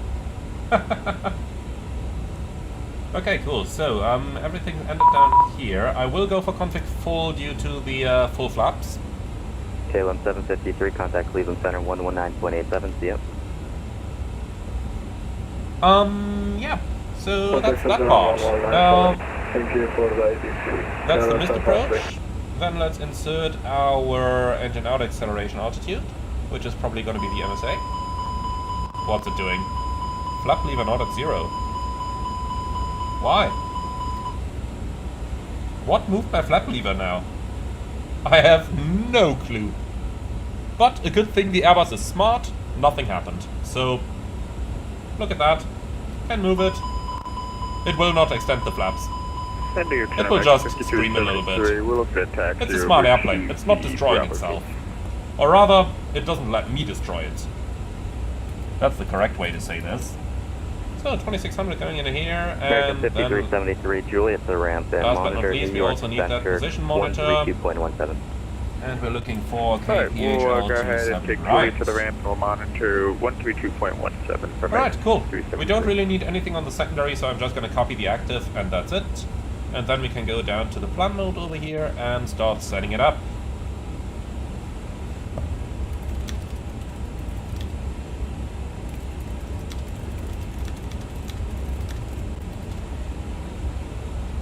Alright, cool. So, 27 right is the landing runway. Then let's zoom in a little bit. And we can vacate, well, I'm tempted to go for Tango over here. We could probably make Kilo 4, but it's just within the dry landing distance. So let's not overdo it. We'll do Tango, that's 2,100 meters. Fair enough. So auto brake is armed. Smoke 1127, welcome back, contact Boston, sorry, New York Center 132.17. And that's it. Alright, fair enough, that's our setup.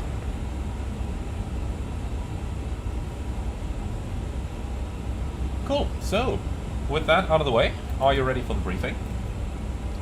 Well, I tell you what, let's delay the briefing a little bit. I'm gonna talk to the passengers first. Ladies and gentlemen, from a flight deck, this is your captain speaking. We've started our descent towards Philadelphia with a remaining flight time of approximately half an hour. The weather in Philadelphia currently a little bit windy with wind coming from the south, We're expecting 2584, a contact scenic New York approach Center into the city, seeing the 132.17 city on the right-hand side of the aircraft on our final approach. Thank you very much for flying along. We hope that you have enjoyed the flight as much as we did, and look forward to welcoming you again on board of future service. So was that call for us? I think it might have been, but he'll do it again. And Federico, no, it's not normal that the PA doesn't have a light. It should have one. That's a bug. And maintain 13,000 downtown altimeter 2976. And Milan, yeah, I have seen the avionics bay. Raki maintain. Very nice to see. However, a couple of bugs in there. Normally you should be able to see the antenna. So the weather radar antenna. Yeah, 1536, contact New York Center 132.17. Alright, cool. So then, let's go for the approach briefing. Dynasty 420, contact And the New pilot York monitoring Center is to start it, 132.17. so let's go. Alright, following the Spot 7 arrival into Philadelphia for an ILS approach runway 27 right, minimum 220, go around straight at 1500, right turn, radial 115 inbound Modena, climbing 3000. In terms of extra fuel, contact New York let's see what Center we've got. 132.17. 57 minutes, 4,900 kilograms. Awesome.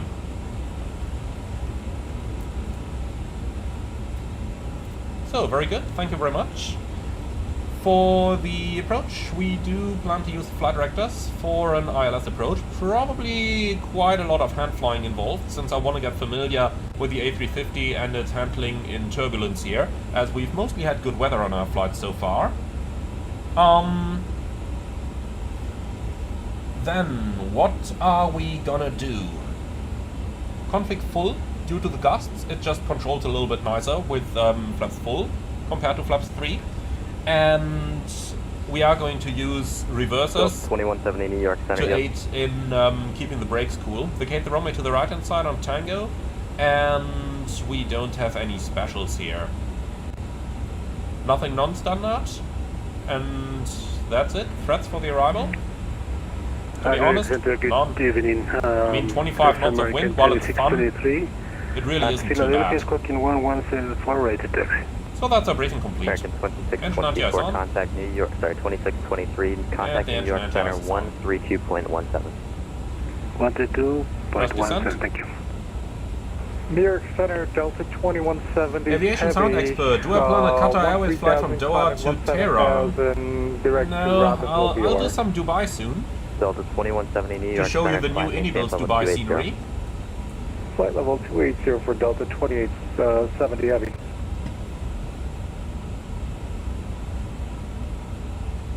And ANR Bruce Spotter, could I do a flight with the A330 from Brussels Airlines to one of their African destinations? Seabird 67 Romeo Bravo, contact New York Center 132.17.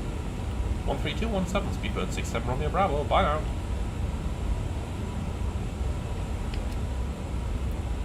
Good evening, sir. American 2623, Philadelphia. Push finalize it, squawking 1174 red taxi. American 2623, runway 27 left, taxi via November, Sierra 1, cross runway 27 right at November. Clear to taxi runway 27 left via November, Sierra 1, and clear to cross runway 27 left at November, American 2623. And that's cross 27 right. So, trying to get a chance to call ATC over here. Right at November, thank you, American 2623. Thank you. Speedbird 67 Romeo Bravo, are you here? AFM 67 Romeo Bravo, along the Spot 7 arrival, passing level 317. Speedbird 67 Romeo Bravo, New York Center, welcome. Expedite your descent, descend and maintain 10,000 Wilkes-Barre altimeter, Wilkes-Barre altimeter 2968. Expedite descent 10,000 on the altimeter 296, confirm 2968, Speedbird 67 Romeo Bravo. That's affirmative. Roger, 2968. American 1439, so to maintain 3,000. Okay, set QNH. 3,000, American 1439. United 1536, cross suite at 7,000. 2968 cross check, passing 28,800 now. And then United 1536 10,000 cross blue. at 7,000. And down we go. He wants us to expedite, he gets us to expedite. Of course, United that's taking us 1536 New York. right into the weather, but not much we can do about it actually. So yeah, I guess I'm happy with that. Thank you. Jerry 2584, contact And Matthew, Cleveland thank you Center, so much for the private messages. 119.87. I guess it's easiest just to answer it here. Cleveland Center 119.875, Jerry 2584, thank you. So one of the things that I really noticed going into Philly is they often get you in very, very low. So this expedite descent right now doesn't surprise me at all. Question is just, where do they need us? Because I don't want to fly 100 miles at that level in this weather. 2694, Just too turbulent for me. 285 to cross Kofak. So I'm bringing it down to level, or to a 20,000 or something the likes now, and then I'm gonna ask him if he still needs us to 2694 New York expedite. Center, good afternoon.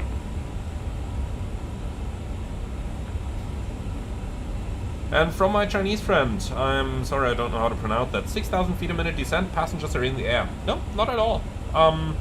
Really not at all. Passengers don't notice a rate of descent. Bing. Oh, now it went away. Okay. Delta 1122, climb fine. and maintain flight level 360.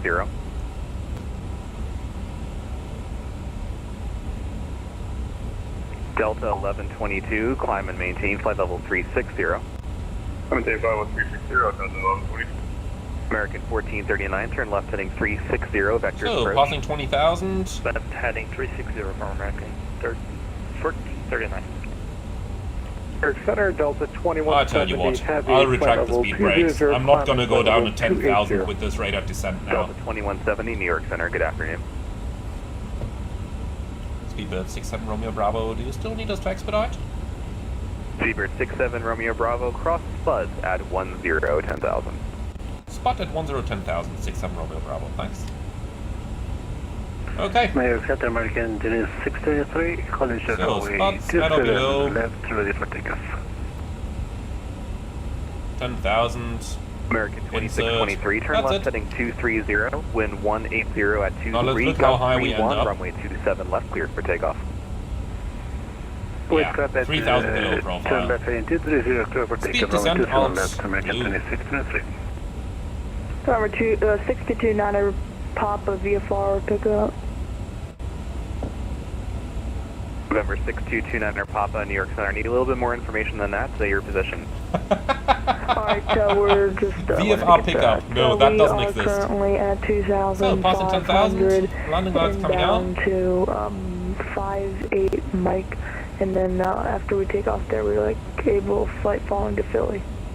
November 6229er Papa, 58 Mike is not my airspace, that's Washington Center. And Right Mark now you're Andre, actually Potomac approach to airspace, so frequency changes how do you for read now. back the Once you're PDC? inbound Well, you Philadelphia, I don't, you can just help you out accept there. it, that's it. And if you're in sorry, I Canada, just then wanted to you be will sure get there. an identifier We'll with be that sure. PDC, and then you No just problem. tell We'll be ATC sure. that identifier. No problem, thank you. Southwest 2694, cross Harrisburg, But flight in level the US, you 190. don't do that. In the US, you don't get an identifier, you just, American you just accept 1439, it, apologies that's it. for that. Turn left heading, let's do 240, when able, clear direct Martin. No problem. Left, choose, set, choose.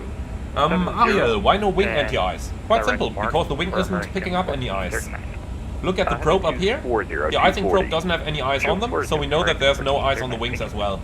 United 1536, contact We New York generally approach, use engine anti-ice 125.7. preventative, while we use wing anti-ice reactive.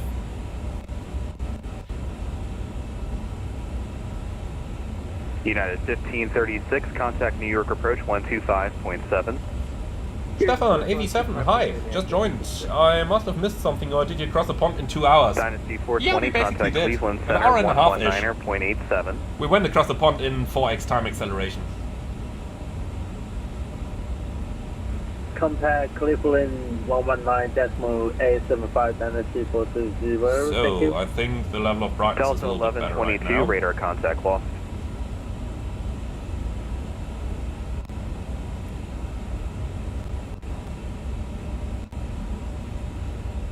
Delta 2170, climb and maintain flight And level A350 pilot has 400. asked, do they Florida always number not tell you the full 400 frequency Delta that you need to 2170. contact in the US? He said 13217 without a 5 at the end. I think they actually say the 5 in the real world, but under certain circumstances you can leave the last digit away as well. American 1439, 6 miles from Martin, maintain 3000 until Metal Eye, on the yeah, I believe localizer, it was the clear dial Lufthansa runway 27 right approach. An aviation sound expert, should the white radar beam symbol not be visible on the vertical display and tilt an elevation scan on the nav display? I think it should. American 2623. The weather radar is really simplified. It's the Asobo weather radar, that's all that's available. Correction, we live in 3000 feet, American 2623. American 2623, thank you. Clear direct. So we're getting pretty close to that weather over here, like within 10 miles. Would appreciate the spots now. That would make things easier. Speedbird 67 Romeo Bravo, to avoid weather, any chance to proceed direct to spots? Speedbird 67 Romeo Bravo, I'm sorry, where are you requesting direct to? Direct to spots to avoid weather. Speedbird 67 Romeo Bravo, clear direct spots, cross spots at 10,000 at 250 knots. Direct to spots to cross at 10,000 and 250 knots. Speedbird 67 Romeo Bravo, thanks. No problem. Okay, cool. So spots is at 250 anyway. Let's just make it hard. And let's actually do that on our side. Of course, that's easier. So, spots at 250. Here we go. That way we get a little bit of distance from that red over here. Because at these altitudes I absolutely trust that weather radar and that red to be actually there. And I most definitely don't want to go into that.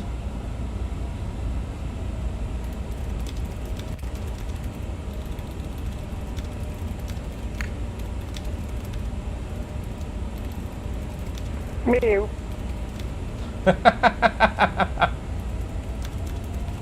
American 2623, contact New York Center 125.32. Have a good flight. Okay, so engine anti-ice is off. 125.32, thank you. Have a good day, American 2623. So, there's the weather.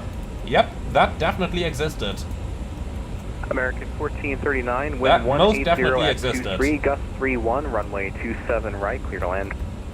Runway 27 right, clear to land, American 1439.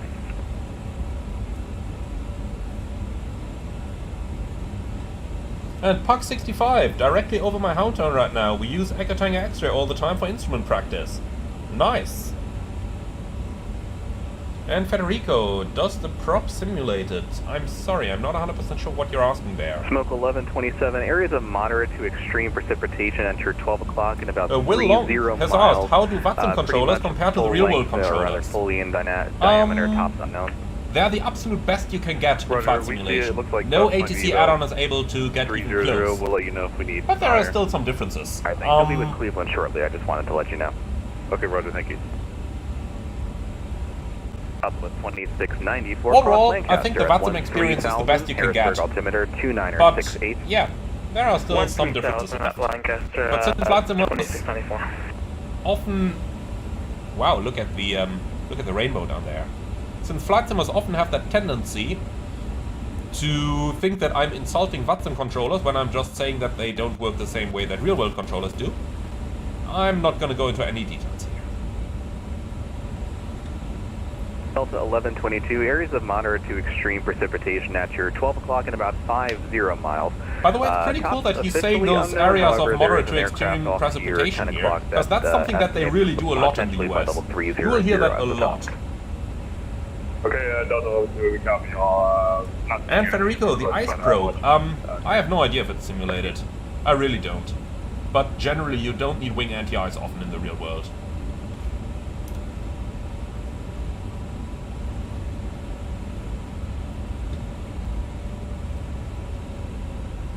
So, thrust descent, which is incorrect by the way. It should say thrust idle right now. Because, yeah, now it's correct. Thrust idle, that's what it should have been in first place. I think INIBUILDS doesn't have the thrust descent logic 100% correct yet, but I'm gonna send him a message and let him know about it.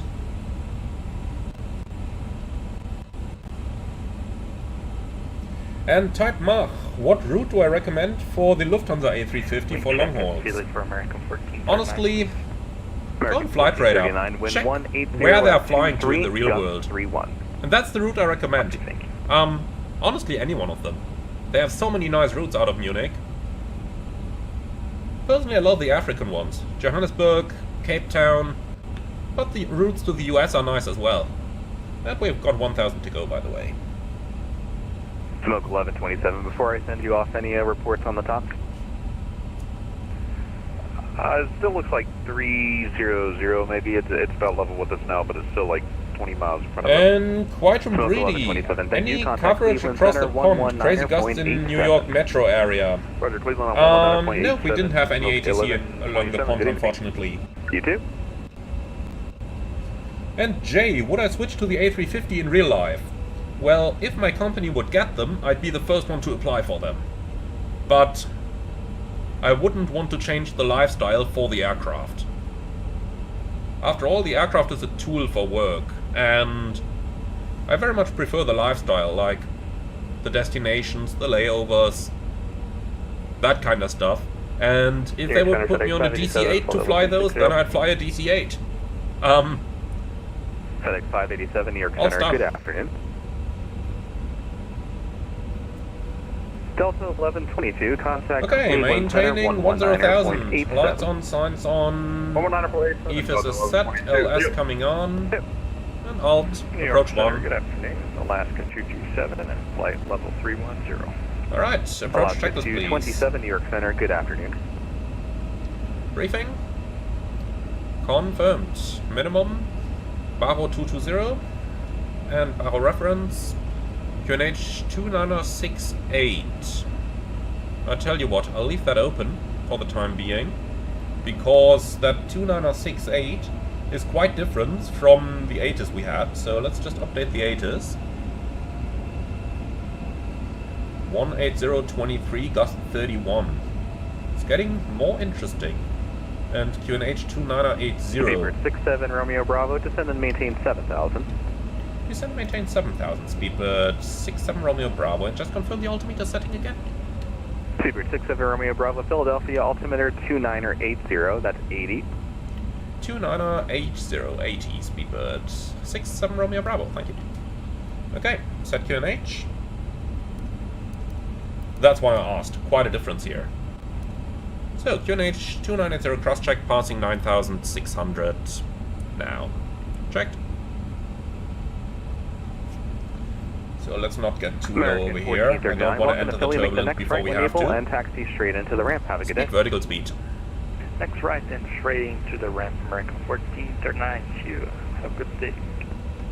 Yeah.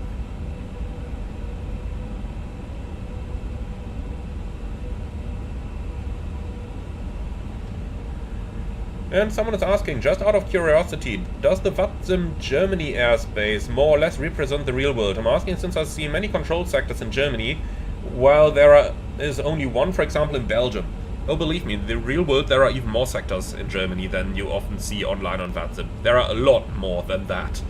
However, in the real world you also have more sectors in the other countries. Though it is worth to say that Germany is known for having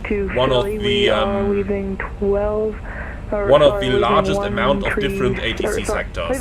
So that's realistic, yes. November 6229 Papa, New York Center, squawk 4611.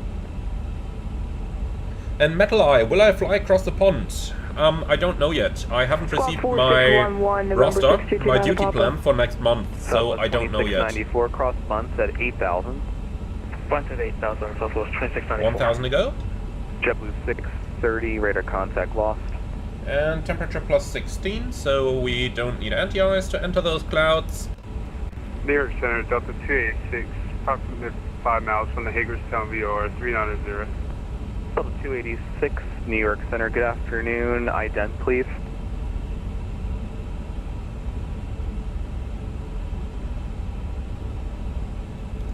So, just a quick check, so that you guys are in the loop as well.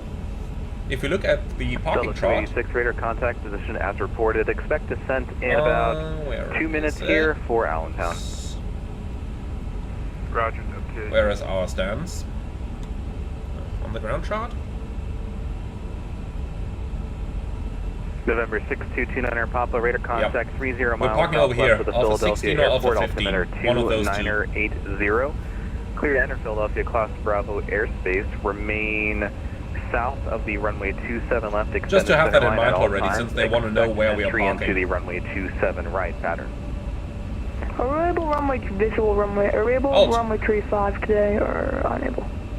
Number 6229 Papa, yep, we can do that. Okay, so one thing that we gotta check, with those winds gusting 32 knots now, we are slowly approaching the crosswind limits of the A350. So quick check into the FCOM in order to find our crosswind limitations. You find that in the FCOM, then under limitations, and then most likely aircraft general, 1124. Depends a little bit per company. Delta 1124, New York Center. And indeed, it's aircraft general in the A350. Flight level 250.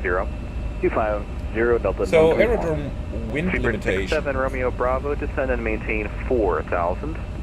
Descend and maintain 4,000, speedbird 67 Romeo Bravo.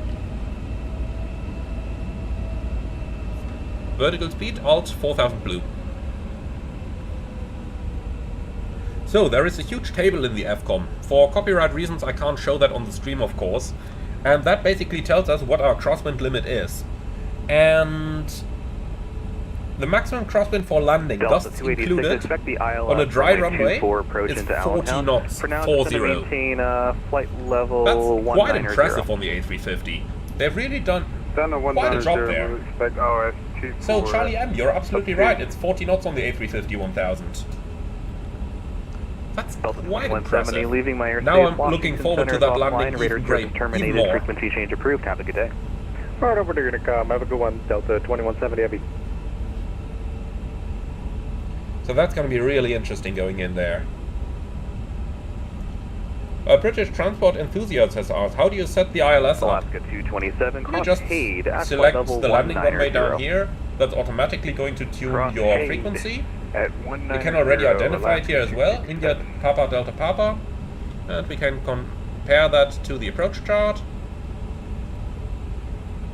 And over here we can see that it's correct, India Papa Delta Papa.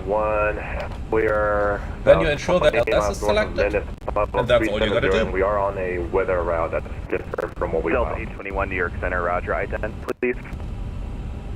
Man, that's quite some stutters here. That's the AMD. That's the 9800 X3D. And aviation.exo1 just wanted to say your videos are so entertaining and informative. Thanks a lot. Thank you, my friend. Thank you. Delta 821, radar contact 7 miles south of Martinsburg. Thank you very much. Do you have what route are you currently doing right now? Are you just deviating, or are you a completely different route? No, we're on a different route now, and we have it here if you are okay, ready to almost copy. 1,000 to go. Yeah, could you send it to me in a message? Sure, I can do that. Thanks, I appreciate it. Southwest 2694, just going to maintain 6,000. 6,000, 2694. I don't think I gave it to you earlier. Just expect ILS 27 right. Expecting ILS 27 right, we have Delta for 2674. Man, these sound stutters are really a little bit annoying here. And someone asked what the crosswind limit is for the A330. That's 35 knots on a dry and wet runway, and then 25 knots once you have contamination on it. Wow, the displays just became really bright. Down here. And Delta 821, I'm showing, for some reason, it says descending into flight level 350. Are you at 370? Are you going to stay there? That back in. We're staying at 37 Delta 821. Alright, that's no problem. Stop. I just wanted to check. And Thank here you. we are, downtown Philadelphia. Speedbird 67 Romeo Bravo, just going to maintain 3,000. Just going to maintain 3,000, Speedbird 67 Romeo Bravo. Vertical speed, 3,000 blue. November 6229 Papa, enter left base. Okay, so let's complete the approach checklist. We left the QNH open earlier on, and it was the right decision as it turned out. So, Barbara, QNH 2980, approach checklist complete.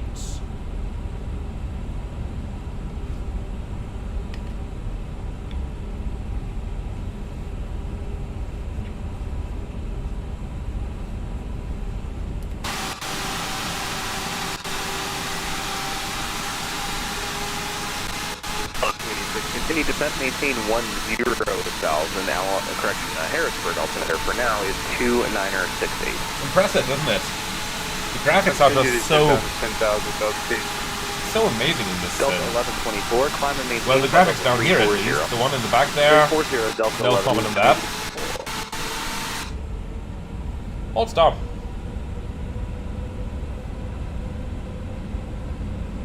Southwest 2694, descend and maintain. Tony, 4,000. how do we adjust the overhead panel lighting? 2694. Down here on the intake light switch. That one switch controls all the intake lights in the entire cockpit.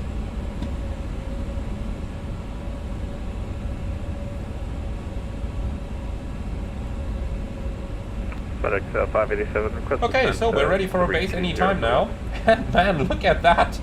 61 knots, or 60 knots of crosswind up here. That's going to be a really interesting one. Send the 320. That's going to be really interesting getting that in.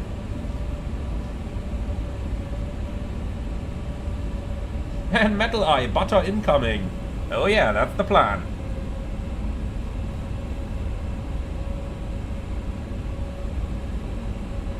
Toga simulations. Do I already have an RNAV tutorial or can I make one? I'll make one, but it's gonna take a little while, unfortunately. Speedbird 67 Romeo Bravo, turn right heading 180, vectors approach. Right heading 180 vectors, 27 right. Speedbird 27, correction, 67 Romeo Bravo. Number 6229 Papa on the I did just say the landing runway in there as well, because he never told me the landing runway earlier. 6229 Papa, That way Roger, it's now wind 180 at 23, gust 31, runway 35, clear to land. Okay, so extend the center line please, out of Martin, course in, and runway track 268.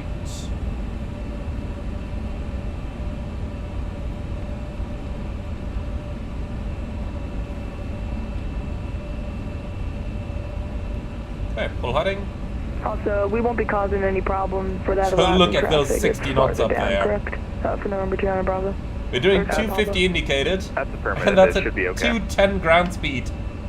Speedbird 67 Romeo Bravo, 5 miles from Martin, turn right heading 240, maintain 3000 until established on the localizer, cleared ILS, runway 27, right approach. Right heading 240, 3000 until established, cleared ILS 27 right, Speedbirds 67 Romeo Bravo. Delta 286, expedite descend through 3000, then Alright, descend cool. to maintain 6000. So, we are cleared for the approach. 5 miles from Martin. Expedite descent down 3000. And yeah, I tell you honestly, with those winds, I am gonna keep the speed up for a little bit.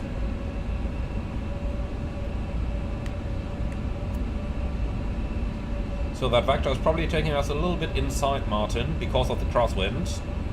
But that's fine. When we are like 2 miles from Martin, then I'll activate the approach phase. You can see the decel point is just over here at Martin as well, so we could probably wait all the way until the decel point before we are going to activate the approach phase. But here we go. So, we are cleared for the ILS, so land 3 dual, autopilot 1 and 2, glide globe localizer blue. We are now 14 miles out, and I think we are gonna start decelerating now, so activate and confirm approach phase. Our cabin is ready, wonderful. And wow, I'm impressed. The vector takes us straight onto Martin. That was really excellent. Really, really excellent. Very well done by the controller. Speedbird 67 Romeo Bravo, wind 180 at 23, gust 31, runway 27 right, clear to land. 27 right, clear to land, Speedbird 67 Romeo Bravo. Number 29 Papa will be vacating. Okay, so the wind is gusting 31, exactly cross. That's within our crosswind limits. Southwest 2694, and that's going to be a good load of fun. 3000, 2694. So, November 6, 210 Papa, did you say you just want to taxi manual to the ramp flights. off to your side? Cat 3 single. Oh yeah, Lock we'll start. just taxi right to the ramp off to our side. And November 29 Bravo. Papa, keep saying Bravo. And manual thrust. November 209 Papa, taxi straight into the ramp, have a good day. Straight into the ramp and we'll see you very shortly. November 29 Papa. Look at our crab angle there, 15 degrees.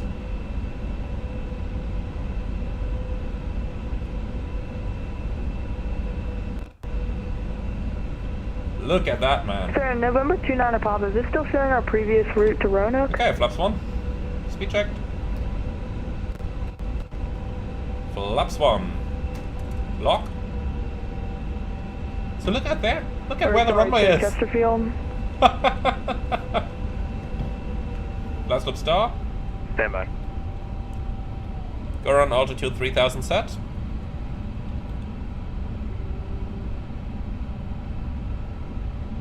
Southwest 2694 traffic, 12 o'clock, 8 miles. Let's say west. Look at it from the outside. Heavy A350. It'll be descending for ILS 27. Look at this. We are established on that ILS. We're following the center line. We are on course.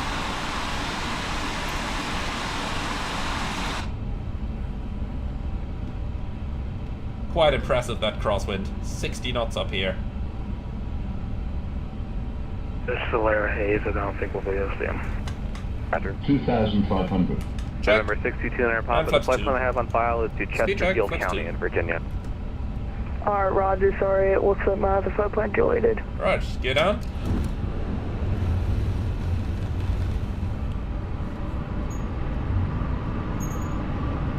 Alaska 227 cross Raki at 13,000. The Allentown altimeter 2. Things might look fast on the speed indicator, but remember, we are only going 160 over the ground, since we have those 60 knots of crosswind at the moment. 587, leaving my airspace, Washington Center offline, radar service terminated, frequency change approved. Have a good day.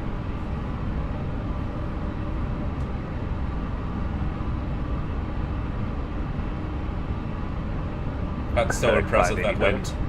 Slowly dying off right now. 587, sorry, go ahead. Pacific 587, leaving my airspace, Washington Center's offline, radar service terminated, frequency change approved. Have a good day. Right, over to you to calm. Look at our crab angle. Approaching 20 degrees now. No problem. That's so impressive. Flaps 3. Delta 286, fly heading Speed check, 040, vectors approach. 040, vectors for approach, Delta 286. Flaps full. Speed check, flaps full. Landing checklist.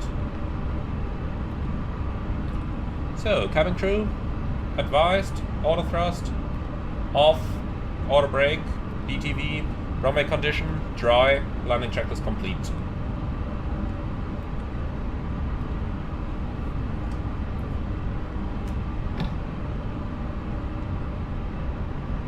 Okay, so, things are getting interesting now.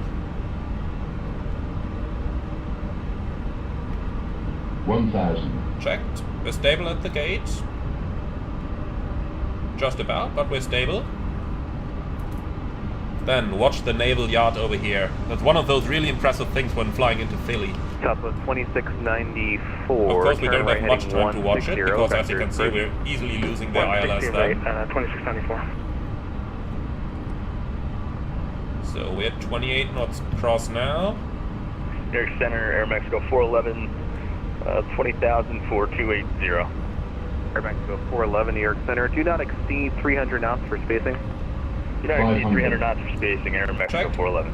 So the key to flying this is just to keep a constant side stick. So don't go bollocks on your side stick. Small inputs. The bus is correcting everything by itself. All the turbulence. 94, 5 miles from Martin. Fly heading 240, maintain 3,000 until established on the localizer. Cleared ILS, runway 27, right approach. 240, maintain 3,000 to establish. Cleared ILS 27, right approach. Southwest 2694. 100. November 29 Papa, ready for taxi. We'll be doing VFR 50, north. 30. Or 20, sorry, not VFR north, VFR 10, northeast. Oops, and here we are. Papa, stand by. Let me just update your flight plan. Do you have a final destination, or just departing to the northeast? So, spoilers, reverse green, we'll just be making a decel. bunch of stopovers. We're gonna be finalized in Boston. You can update flight plan. Roger.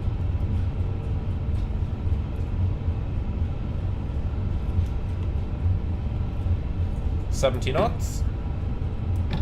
Delta 1124, Back areas to of idle moderate to reverse, extreme precipitation manual after 12 brakes. o'clock, about 20 miles. And with that, pilot, welcome to 20 Philly. minutes ago, Now last that report was at the top fun. to be flight That level was real 300. fun. Okay, Roger. We'll keep an eye on, let you know if we need a deviation. Thanks. So, since there's no one behind us, we'll vacate 2694, right in front clear of the direct terminal Martin, over that here. should do it. Martin, 2694. Okay, wonderful. Welcome to Philadelphia. Number 29 Papa, we would not like fly following after exit the class Bravo. We're able to just November 29 Papa, roger, I'll be with you in just a sec. Speedbird 67 Romeo Bravo vacating, parking Alpha 16 today. Speedbird 67 Romeo Bravo, heavy, thanks, welcome to Philly, taxi straight into the ramp, have a nice day. Straight into the ramp, thanks so much, have a good day. Delta 48, climb maintain flight level 400, okay, leaving so, flight level 290, resume normal after speed. landing checklist. Alright, after 400, leaving 290, resume double speed, Delta 48 After heavy. landing checklist complete. So, going straight to the ramp, stand number 16. Let's get ourselves some GSX down here. Alaska 227. So, parking, 24, Alpha contact Cleveland Center, 119.87, have a good day. 16, and that is not a medium stand, my friend. That stand is large enough, I can promise you that much. Delta 1124, contact Cleveland Center, 119.87.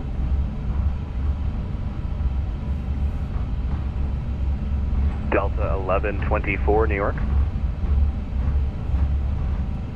Delta 1124. Okay, so Alpha 16 is the one on the left over there. I don't see any staff, but that's because we haven't selected them yet. So, Delta handling by 286, turn right heading 060, descend and maintain 4000. Right turn 060, descend maintaining 4000. And I still don't see any staff. Well, doesn't matter. We'll just go into here. Southwest 2694, wind 180 at 23, gust 31, runway 27 right, clear to land. So, guidance system would be nice. But we'll probably just go forward to the very front here. So, spot... November 622, Niner Papa, clear to enter Philadelphia Class Bravo airspace. Maintain your code of 4611. Okay, enter Philadelphia Bravo and will remain our same transponder number 2 Papa and now right, cool. Bravo ready to taxi. We have information. Sorry, we have information. We'll get down one moment and yeah, we're ready to taxi. Information Delta. Okay. And with that, welcome to Philadelphia. So, cabin crew, all doors in park. So, what's GSX doing? Going away? Come on, you come back. Request deboarding.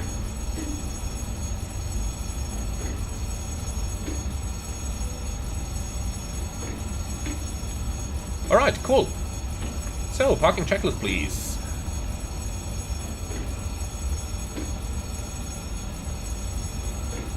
So, external lights are set. Park and brake, set. And transponder, standby. Parking checklist complete. So then, they are starting the deboarding now, and with all of that, welcome to Philadelphia. So, what are you guys saying in the comments down there? I broke metal ice back. Well, that's what you get, my friends. No, honestly, that's exactly how you're gonna land an airplane under these conditions. If you flare it for too long, then chances are a gust is going to carry you off the runway and you end up in a go-around. That's what you see a lot in many of those videos. So that's the reason why we would normally just smash it into the runway there. We did have a couple of degrees of bank, but for the A350 it shouldn't have been a pot strike. That thing needs a couple more degrees. I think like 10 or 15 or so. Not 100% sure where that's written in the AFCOM, so let's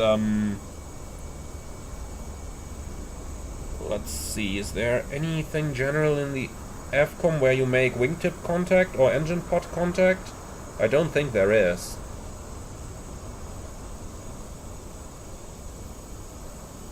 Checking the AFCOM right now, the limitations chapter, see if there's anything the likes, but...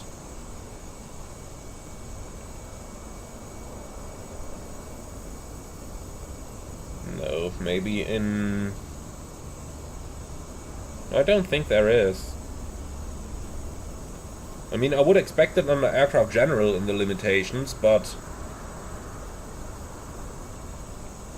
it's not there, so... yeah, I don't know exactly what the pot strike limit is, but Normally you'd have to do quite a bit more than what we did over here, so that should have been fine. So, Being 737 has asked, how many feet per minute could the A350 take? Well, at least 1,000. At least 1,000. So yeah, honestly, I think that was a good landing. Of course it was positive. That's what you do in this kind of weather. You just smack it in. Because the longer you are above that runway, the higher the chance that a gust is going to carry you away. And that's exactly what you want to prevent. So, yeah, from my perspective as a pilot, we're down. That's all you can expect on a landing like this. So, I've had a blast doing this. And type Mach, what is a gust? Well, how do you even describe that? It's when the wind speed changes for a very short time.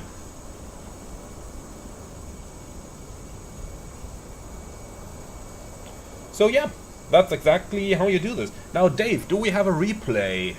Let's actually see. I don't think so. How do you do this? No, I think we would have... Can we do instant replay here?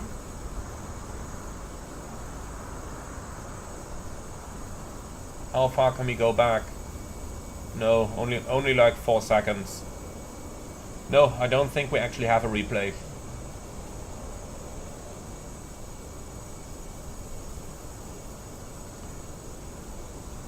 And Willie O, is the A350 prone to tail strike? No, not really. You need about 10 or 11 degrees, so if you fly it normally, then you are not really gonna tail strike it. The 1000 is of course a little bit more critical than the 900 is, but overall it's not too bad really. Alright then guys, so I think that's all I've got to offer you today. I hope you enjoyed this one. Be sure to leave your feedback in the comments underneath. I'm very much looking forward to read those. And with that, I'd like to say thank you very much for watching. As always, be sure to like, comment and subscribe. And I'm looking forward to see you all again on the next one.